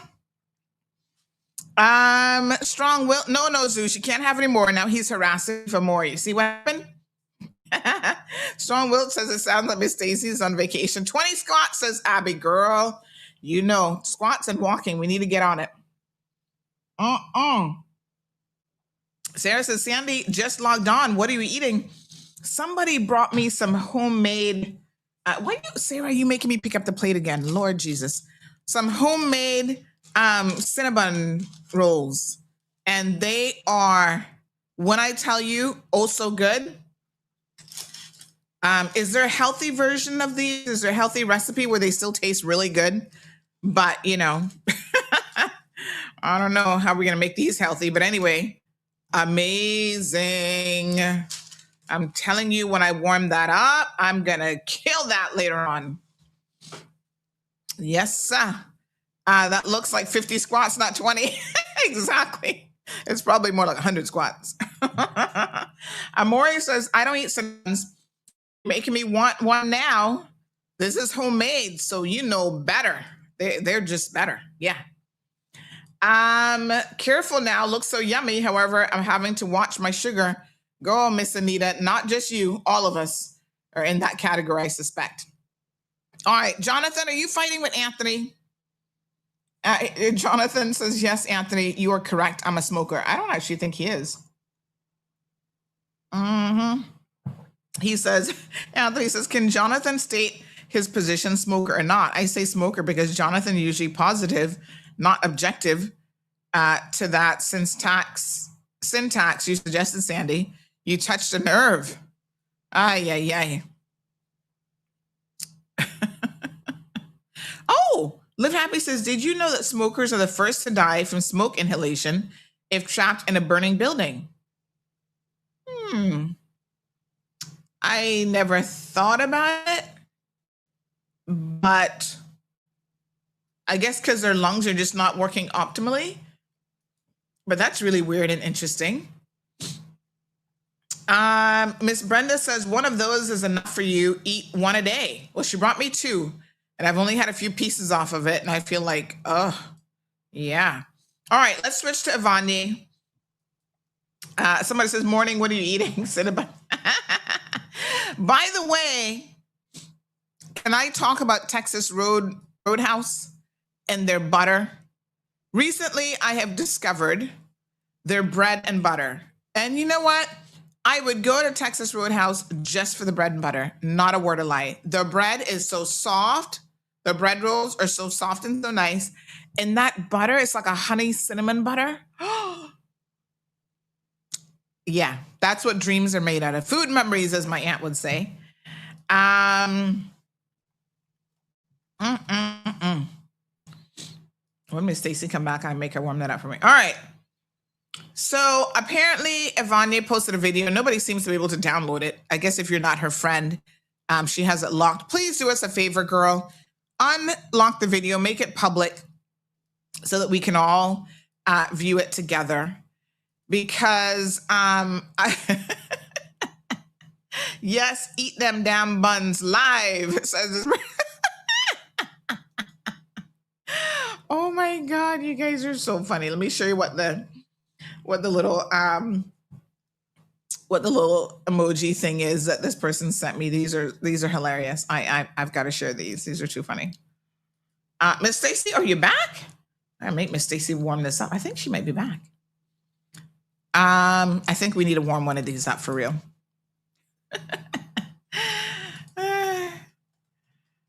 Let me see.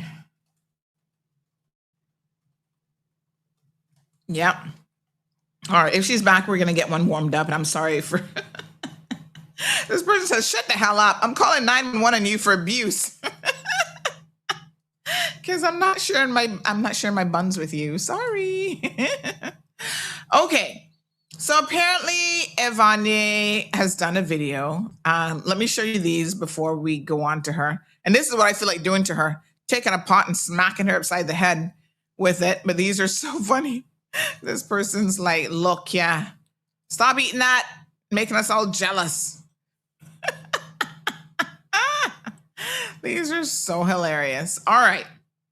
So Vanya Dixon looks like she's just going by Watler these days. She is the mother of little Elicity and Cayman Brack. And she's done, I understand, a 29-minute video. I cannot watch it, unfortunately, because she has it blocked, I guess, just for her friends. Child, let me tell you something. You need Jesus, okay? If anybody listening to the show knows Evanye, please tell her don't go there. It's 9:23. We can wait a few minutes because I want to tell her something about her backside. Honest to God, this is me right now. Let me show you how I'm sitting here thinking about Evanye. This is it. This is me. Like, really, girl? You want me to take off my gloves and really talk to you how somebody needed to talk to you a long time ago? Let's wait until 9:29, shall we? Okay. Hi, Miss Brenda says, warm it up. It's great warm. I know. I'm going to warm it up. I'm trying to see if Miss Stacy's back. What happened to Tim Hortons? It looks like they're not making any business. I mean, I am not a big kind of like donut person and whatever, but I went there, I think last week. I actually got one of the sandwiches. I like their, they have a wrap that's like a beef wrap. So I got that. I'm not a coffee drinker. So a lot of the coffee shops, you know, unless they have something else on the menu, then I'm not particularly, but I mean, I think they're holding on and the owner's opening a new Burger King location in Bodden Town. So I guess y'all love you some Burger King for sure. Ooh, come through, Miss Stacy. Come on through, honey child. What is it? This is That's a delivery call. Yeah, it's a Cinnabon. I thought it was delivery, like something come to the house. I didn't know. Something came to the house. No, Food. that's food. All right, only warm up this one for me because I don't want to eat them both.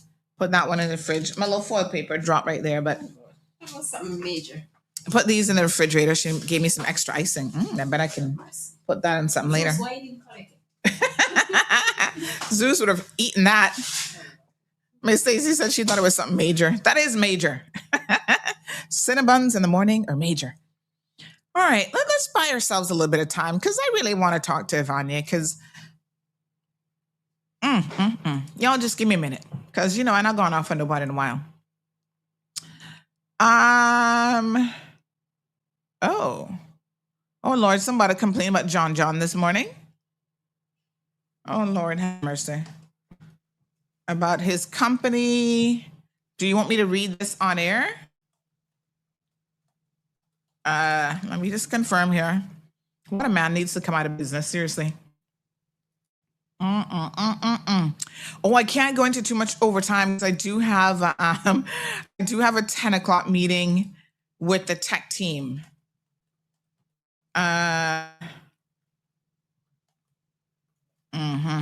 For some of her equipment for radio. So I'm going to, but it's not going to take me much to talk about her. 9:26, 3 more minutes. Let me just see here now.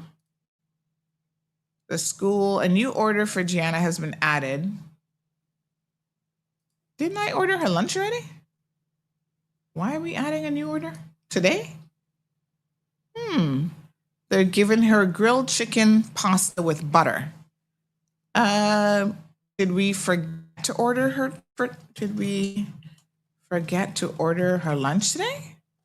Normally I try to do the lunch orders a month at a time. So maybe I missed a day. They're really good with that though, especially with the elementary kids. Like if you miss a day, they'll just go in and order it and add it to your tab. But I thought I ordered all the way up until next week, and then I'll do the month after that. Okay.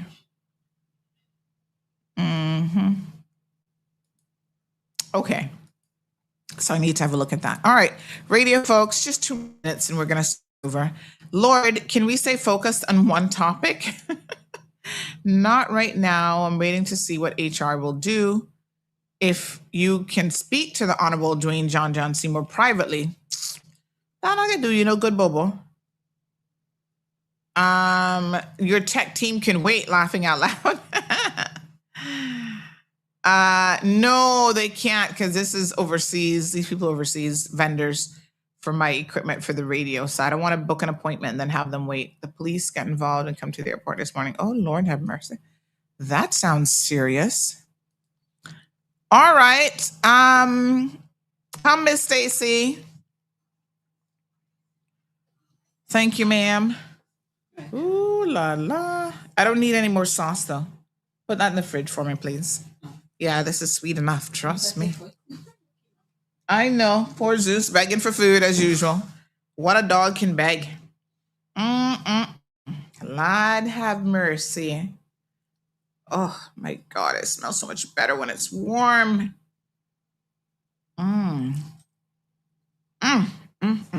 Oh, sorry, Zeus. I can't share any more with you. He's literally like staring at me right on the side here. He jumped up on my leg. I know it's good, but it's not good for you. You're a little dog. He's like, really, woman? 9:29. Good. We can click off the radio now. All right. Ivanye, let me tell you something. How old is this girl? Someone needed to give you, as my aunt would say, and I'm not a proponent of violence, but if you're a kid, you'll understand what this term means. I'm not suggesting anyone physically touch the girl, but there's a way that we say it. She needed a bitch lick, okay? And she needed a bitch lick a long time ago. Even before this. But after what happened to that little baby, you definitely need a bitch lick. Girl, wasting time doing a video about me, talking about how I don't know what she said. I'm going to have to tell you what the person's telling me because she has it restricted so I can't see it. So the person says, Auntie Sandy, did you see the video that Ivanya made for you? I said, nope, send it to me. They sent the link, 29 minutes long, but unfortunately she must have it restricted to just her friends. Thank God that her and I are not friends. Basically saying that you need to speak facts regarding her being a cokehead. Calls you Pamela Grouper Mount Bullfrog Eyes daughter. First of all, you don't know my mother, so don't fucking call her name, okay? You don't know nothing about her. You don't get the privilege of calling her name because guess what?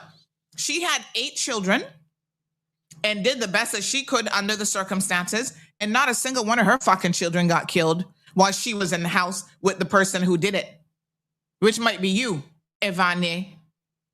So don't call Pamela Rocket name. Your mouth shouldn't even have that privilege.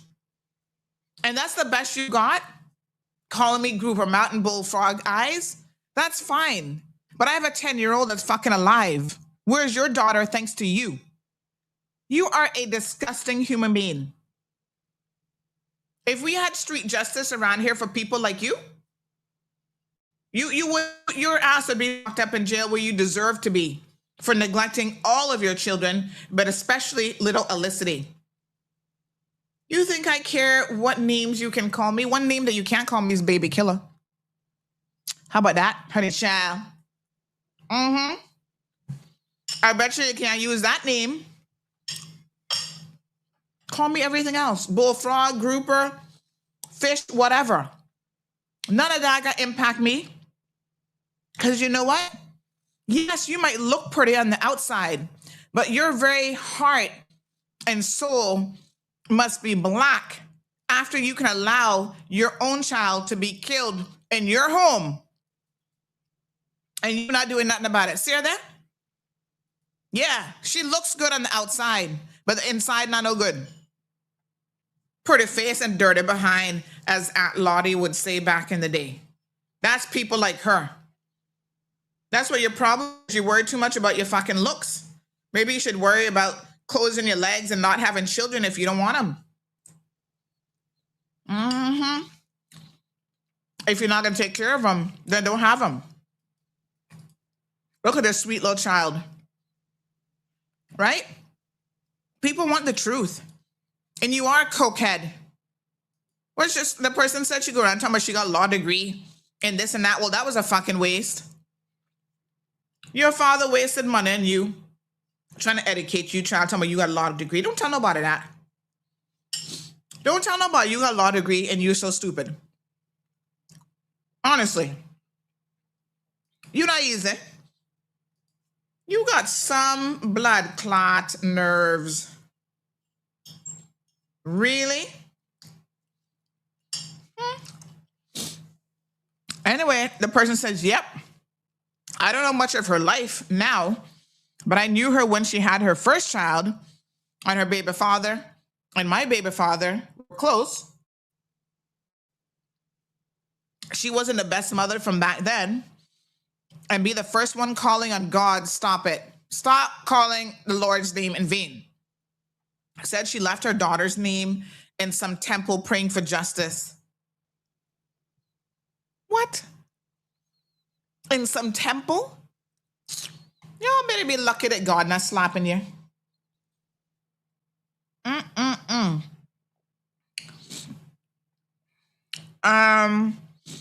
She might want to scream. Okay, she said that you don't want to go to legal war with her, and she don't see how many cases you have won and your track record in that area. How many have won? You so stupid. I've not lost a single case. How about that, bitch? Since you so bright and feisty. You're not a cokehead? Go ahead and sue me. Go ahead, sue me for that. You gonna find out how many people come forward and talk about your drug use. Sit down, fool. I bet you I can get your own papa to come and testify against you. Mr. Watler, step on forward. Boy, if dumb was a person. My God. Someone screen record her video. Yeah, we want to see it. Miss Brenda says, kaboom. Kaboom! Seriously, this is what this child got time for? This is really what this child has time for? To be addressing me. Snorting cocaine done ate away part of your brain, right? Because clearly you not got no sense. You want to sue people for being the worst mother ever? Go ahead. Give it your best shot, honey child. I got the time and I got the energy. Do you? Nobody not scared of being sued around, yeah? Like I said, how many times have we been sued and not lost one yet? This is so good, I gotta lick the fork. Take that. Nobody not business with her. Like, seriously? Seriously. I've said something that hurt your feelings good. Because that little girl would be alive today if it was not for you. Let me be very, very clear. Someone said she's pretty until you give that face a warm washcloth and wash all that shit off of it. She's 33 and will soon be 34. So technically, I'm old enough to be your mama, child. Don't do it. If you know what is good for you, someone wonder who made the cinnamon rolls.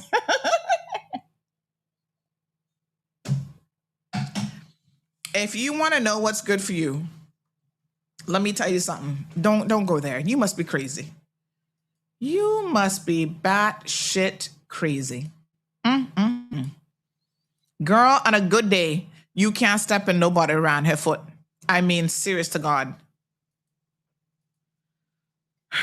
All right, so somebody else says bitches needs to be locked up. Bitch needs to be locked up.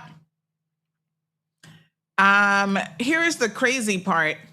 People know you more than you think. You're not fooling nobody, so I don't know what that's supposed to be about. Let me read some more comments that have come through about her this morning. And this person had the following to say. Oh, but cokeheads were her besties and the type of man she loved. She not fooling anyone. We all know the culture and heard the talk on the road. Yes, it's sad that the baby gone, but if her lifestyle and choices as a mother, but it is her lifestyle and choices as a mother that cost that baby her life. And not once has she apologized for it. Just blame people for chatting her. She reading off of a speech, it looks like. She keeps looking to the left like she's reading off of a laptop or a screen. So she sat down, typed up a speech, and then proceeded to post this video. Narcissist. I don't even want to comment or like. I want no parts. I know the family very well, and I try to keep my distance and not make any remarks because they're all pissed at anyone that has an opinion. So I'm remaining neutral on social media. I watched the whole video. That thing is a damn hour long and not one apology or song or remorse or accountability. I'm so over this now.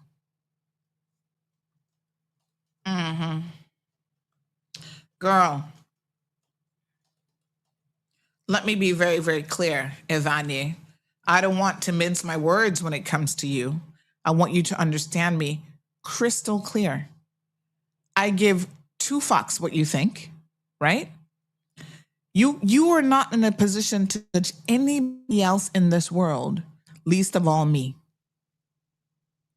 Listen to me very, very carefully. A 2-year-old innocent child is 6 feet under because of you. Whether you were the ones who put your hand or the person who put your hands around that child's neck, you might as well have been. Because you created the circumstances that cost her her life. You put a well-seasoned and known criminal in your house around your child. And you have to live with that for the rest of your life, although you're a fucking narcissist and you don't seem to have any remorse at all, no compunction that you've done the wrong thing. I believe at night that you have a hard time sleeping. Because I know I would. So all of this, all the makeup in the world, all the pretty hairstyles, all the going out drinking and partying and living your best life, it's because at your core, this is going to eat you to pieces. And I pray to God it does. I hope you never, ever, ever in your life have a good night's sleep. I hope every single night baby Elicity comes in your dreams. And torments you, begs you, Mommy, why didn't you save me? That is what this little girl, I hope her spirit is doing. May you never, ever get a decent night's sleep again. Instead of worrying about me and who my mama is and who I'm for, what you need to do is worry about yourself and how you allow this to happen to this poor innocent child and the fact that nobody has been held accountable for it, including you. Because as far as I'm concerned, your backside should be in jail right next to him. The DPP's office should not let you go. Okay? They need to charge you. If they can get him on abduction, surely they can get you on something too. Even if it's just child endangerment. I understand the fact that they wanted to use you as a witness. It didn't help very much because instead of you telling the whole truth and nothing but the truth, bitch, you sitting here being selective about what you're going to share and what you're going to say. Or were you so coked up that night that you don't even remember what happened to the poor child? Either way, I don't really care. In case you missed the memo, girl, birds of a feather flock together. There's a reason why you're attracted to men like Devon. What his name is, Devon? Devontae, whatever the hell his name is. There's a reason why you're attracted to men like him, and you continue to do it even now. But your day coming, you know, you are not going to get away with what you did to this child. There will be a price to pay, whether it's in this lifetime or the next. It coming for you. You're not gonna worry about me. I'm not out here abusing nobody's children, definitely not my own, and nobody else's for that matter. You hear what Strong Will says? Auntie, even though I'm a size 10, girl, me too. Damn big feet. She can't walk in our shoes. Nope, not ever. Not ever. There are very few people that I don't even know you. And I can tell you that what you did to that baby, I despise you for it, and I don't even know you. And I don't despise people that I don't know. I mean, I don't even despise people that I know because I'm none of y'all. But I can genuinely say that I hope to God, if there's a hell and a heaven, that you rot in hell forever. Seriously. That should be your penance for what you have done to this child. You're a first-rate idiot. And you're not got no shame. You see, this is where I would invite your father to do something with you. He needs to pull you aside and string you up by that fucking nose ring that you got in your nose.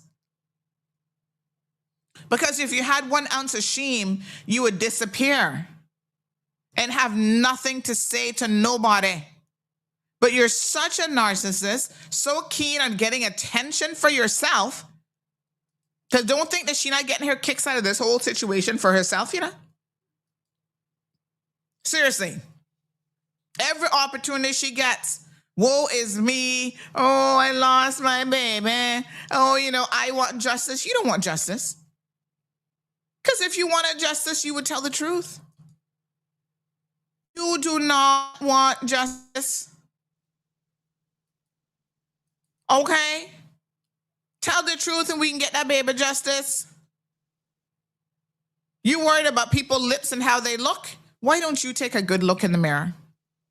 Tell me how you were able to even look at yourself. How is that possible? Huh? After what you have done. Little Elicity is dead because of you. Huh? Because of you. And you are worried about how people out here look? Their eyes and their lips? That shows what a shallow little fucking bitch you are. And I'm being very kind today because there's so many other words that I'd like to call you, but I'm not trying to go too low. You're ridiculous. By the way, somebody says she's a devil. That baby is better off without her. Jezebel, Delilah. They need to put her in the UK. These women would eat her alive in prison. Says her older kids are being teased because of your talk show. Oh, really? You mean they're not being teased because they have the worst mother in the Cayman Islands right now? And that they're not being teased because of my talk show. They're being teased because of you. You, bitch. You. Worst mother ever. I hope they disown you. Somebody says, hallelujah. Preach it, preacher. You are disgusting. No, sir. Boy, the nerve. Some of y'all got more nerve than a bad toothache. Honest to God. I noticed that she follows CR. Do yourself a favor and stop following us. The same children that you don't even have custody of, that the father had to take because you're such a piece of work. Those are children that you also worried about. If you're worried about them, you would clean up your life. You're not even doing that for the sake of the remaining children you have. This person says she wished that she had looked like that in person. Damn AI picture and filters. She looks like a hot mess in person, pure sloppiness. She might want to say she isn't a cokehead now, but she definitely used to be. was probably coked out that night when Felicity went missing as to why she didn't hear her damn child being abducted. Mm-hmm. Mm-hmm. What a mess. Who are her parents, siblings? Her dad is David Watler. He from West Bay? As in David Watler. I forget what her mom name is. Somebody told me. They went to school with the mother.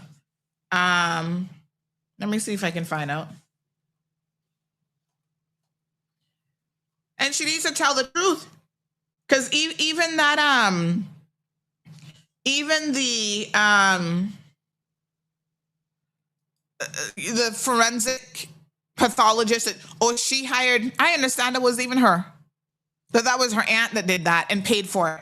Because I'm wondering, she was broke ass bitch. That came out in court. Didn't have any money to pay her bills. Was in financial problems, right?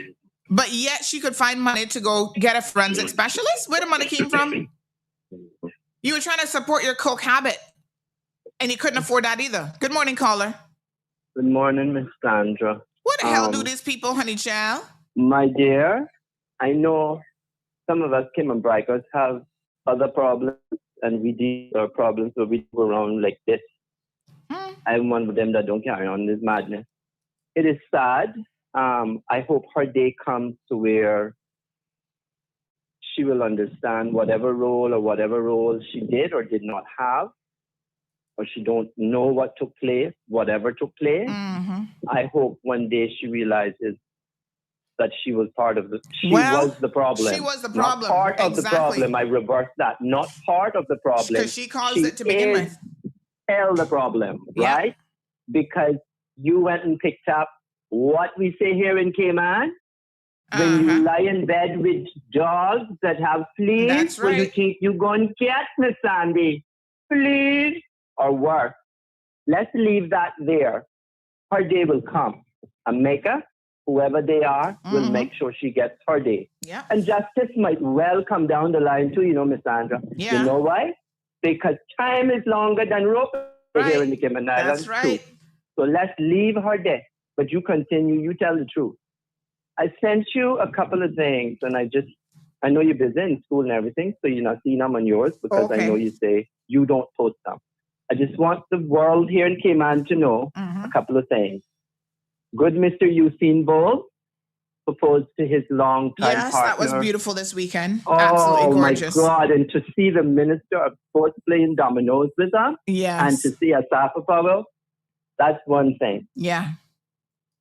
The next one is, it just came down this morning. I sent you that.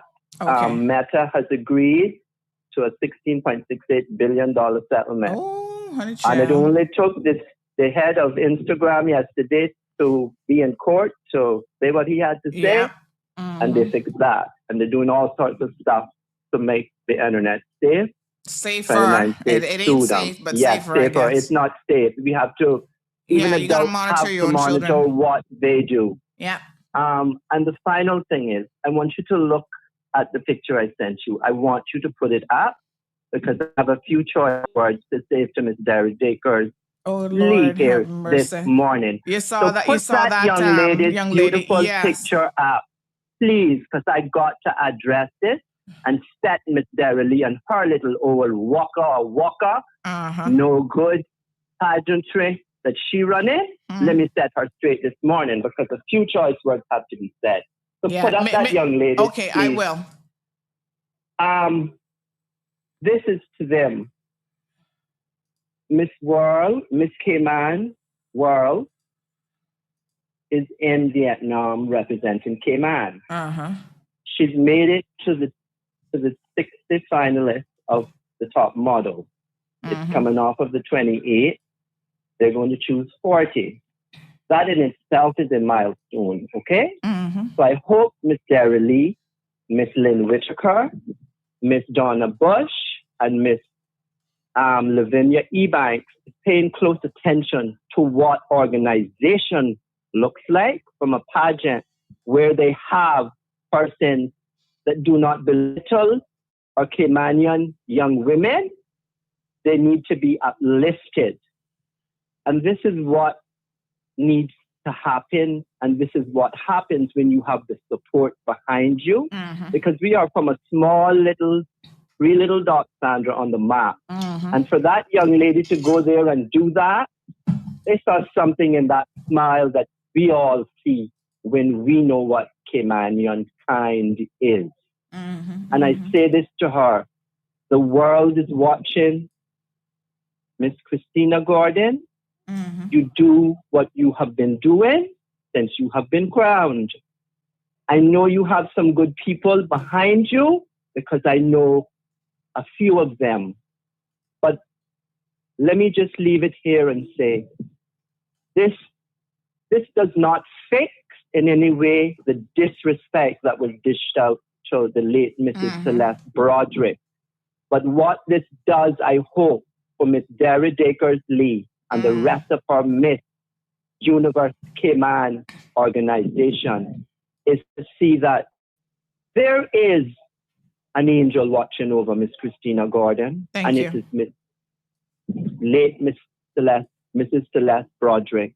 And we know when young women are nurtured, cared for, and protected, because they're leaving these shores and they don't know who they're going to encounter when they go. So the persons going with them must be the ones to protect them and to uplift them.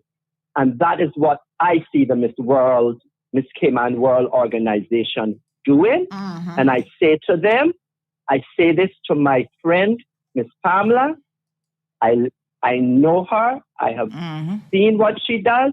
I've been when she won Miss Cayman, and I still respect her and many others. Pamela, you keep doing what you're doing. You're uplifting the young women that come under your care and your organization care. And I would like to see that Miss Universe franchise stripped from Miss Dara Dakers-Lee because she does not deserve it in any shape or form. You do not carry on with what we just saw in the news, where a former Miss Universe Cayman has to sue an organization because you were the ones that were supposed to do the job of providing what she needed to go represent us on the world stage. You failed to do it from what I have learned, and it is an embarrassment to the Cayman Islands. And every bit of funding that the Department of the Tourism or the government or Ministry of Tourism is doing should be stripped from this organization. And that is where I'm going to leave it. Thank you so much. No cuss words, but Miss Christina Gordon, you smile, you shine. Cayman is watching. It is on Miss World web page to watch it, and you can access it through YouTube. Good luck to you, young lady, and good luck to Miss Pamela and her organization that have placed the that are being placed with the responsibility to care, to nurture, and to guide and protect these young women, not only when they are in their care here, but when they travel with them as their chaperones overseas. And thank you, Miss Sandra, and continue to do what you do. And don't care. Tell them to call you all call a bullfish name. But tell them, tell them to know you're not no child killer. Exactly. Hello. Leave it there. Kaboom. Thank you. Good day, Kaboom. Miss Sandra. Bye-bye. Kaboom. Kaboom. Kaboom, Evanye. Sticks and stones, honey child.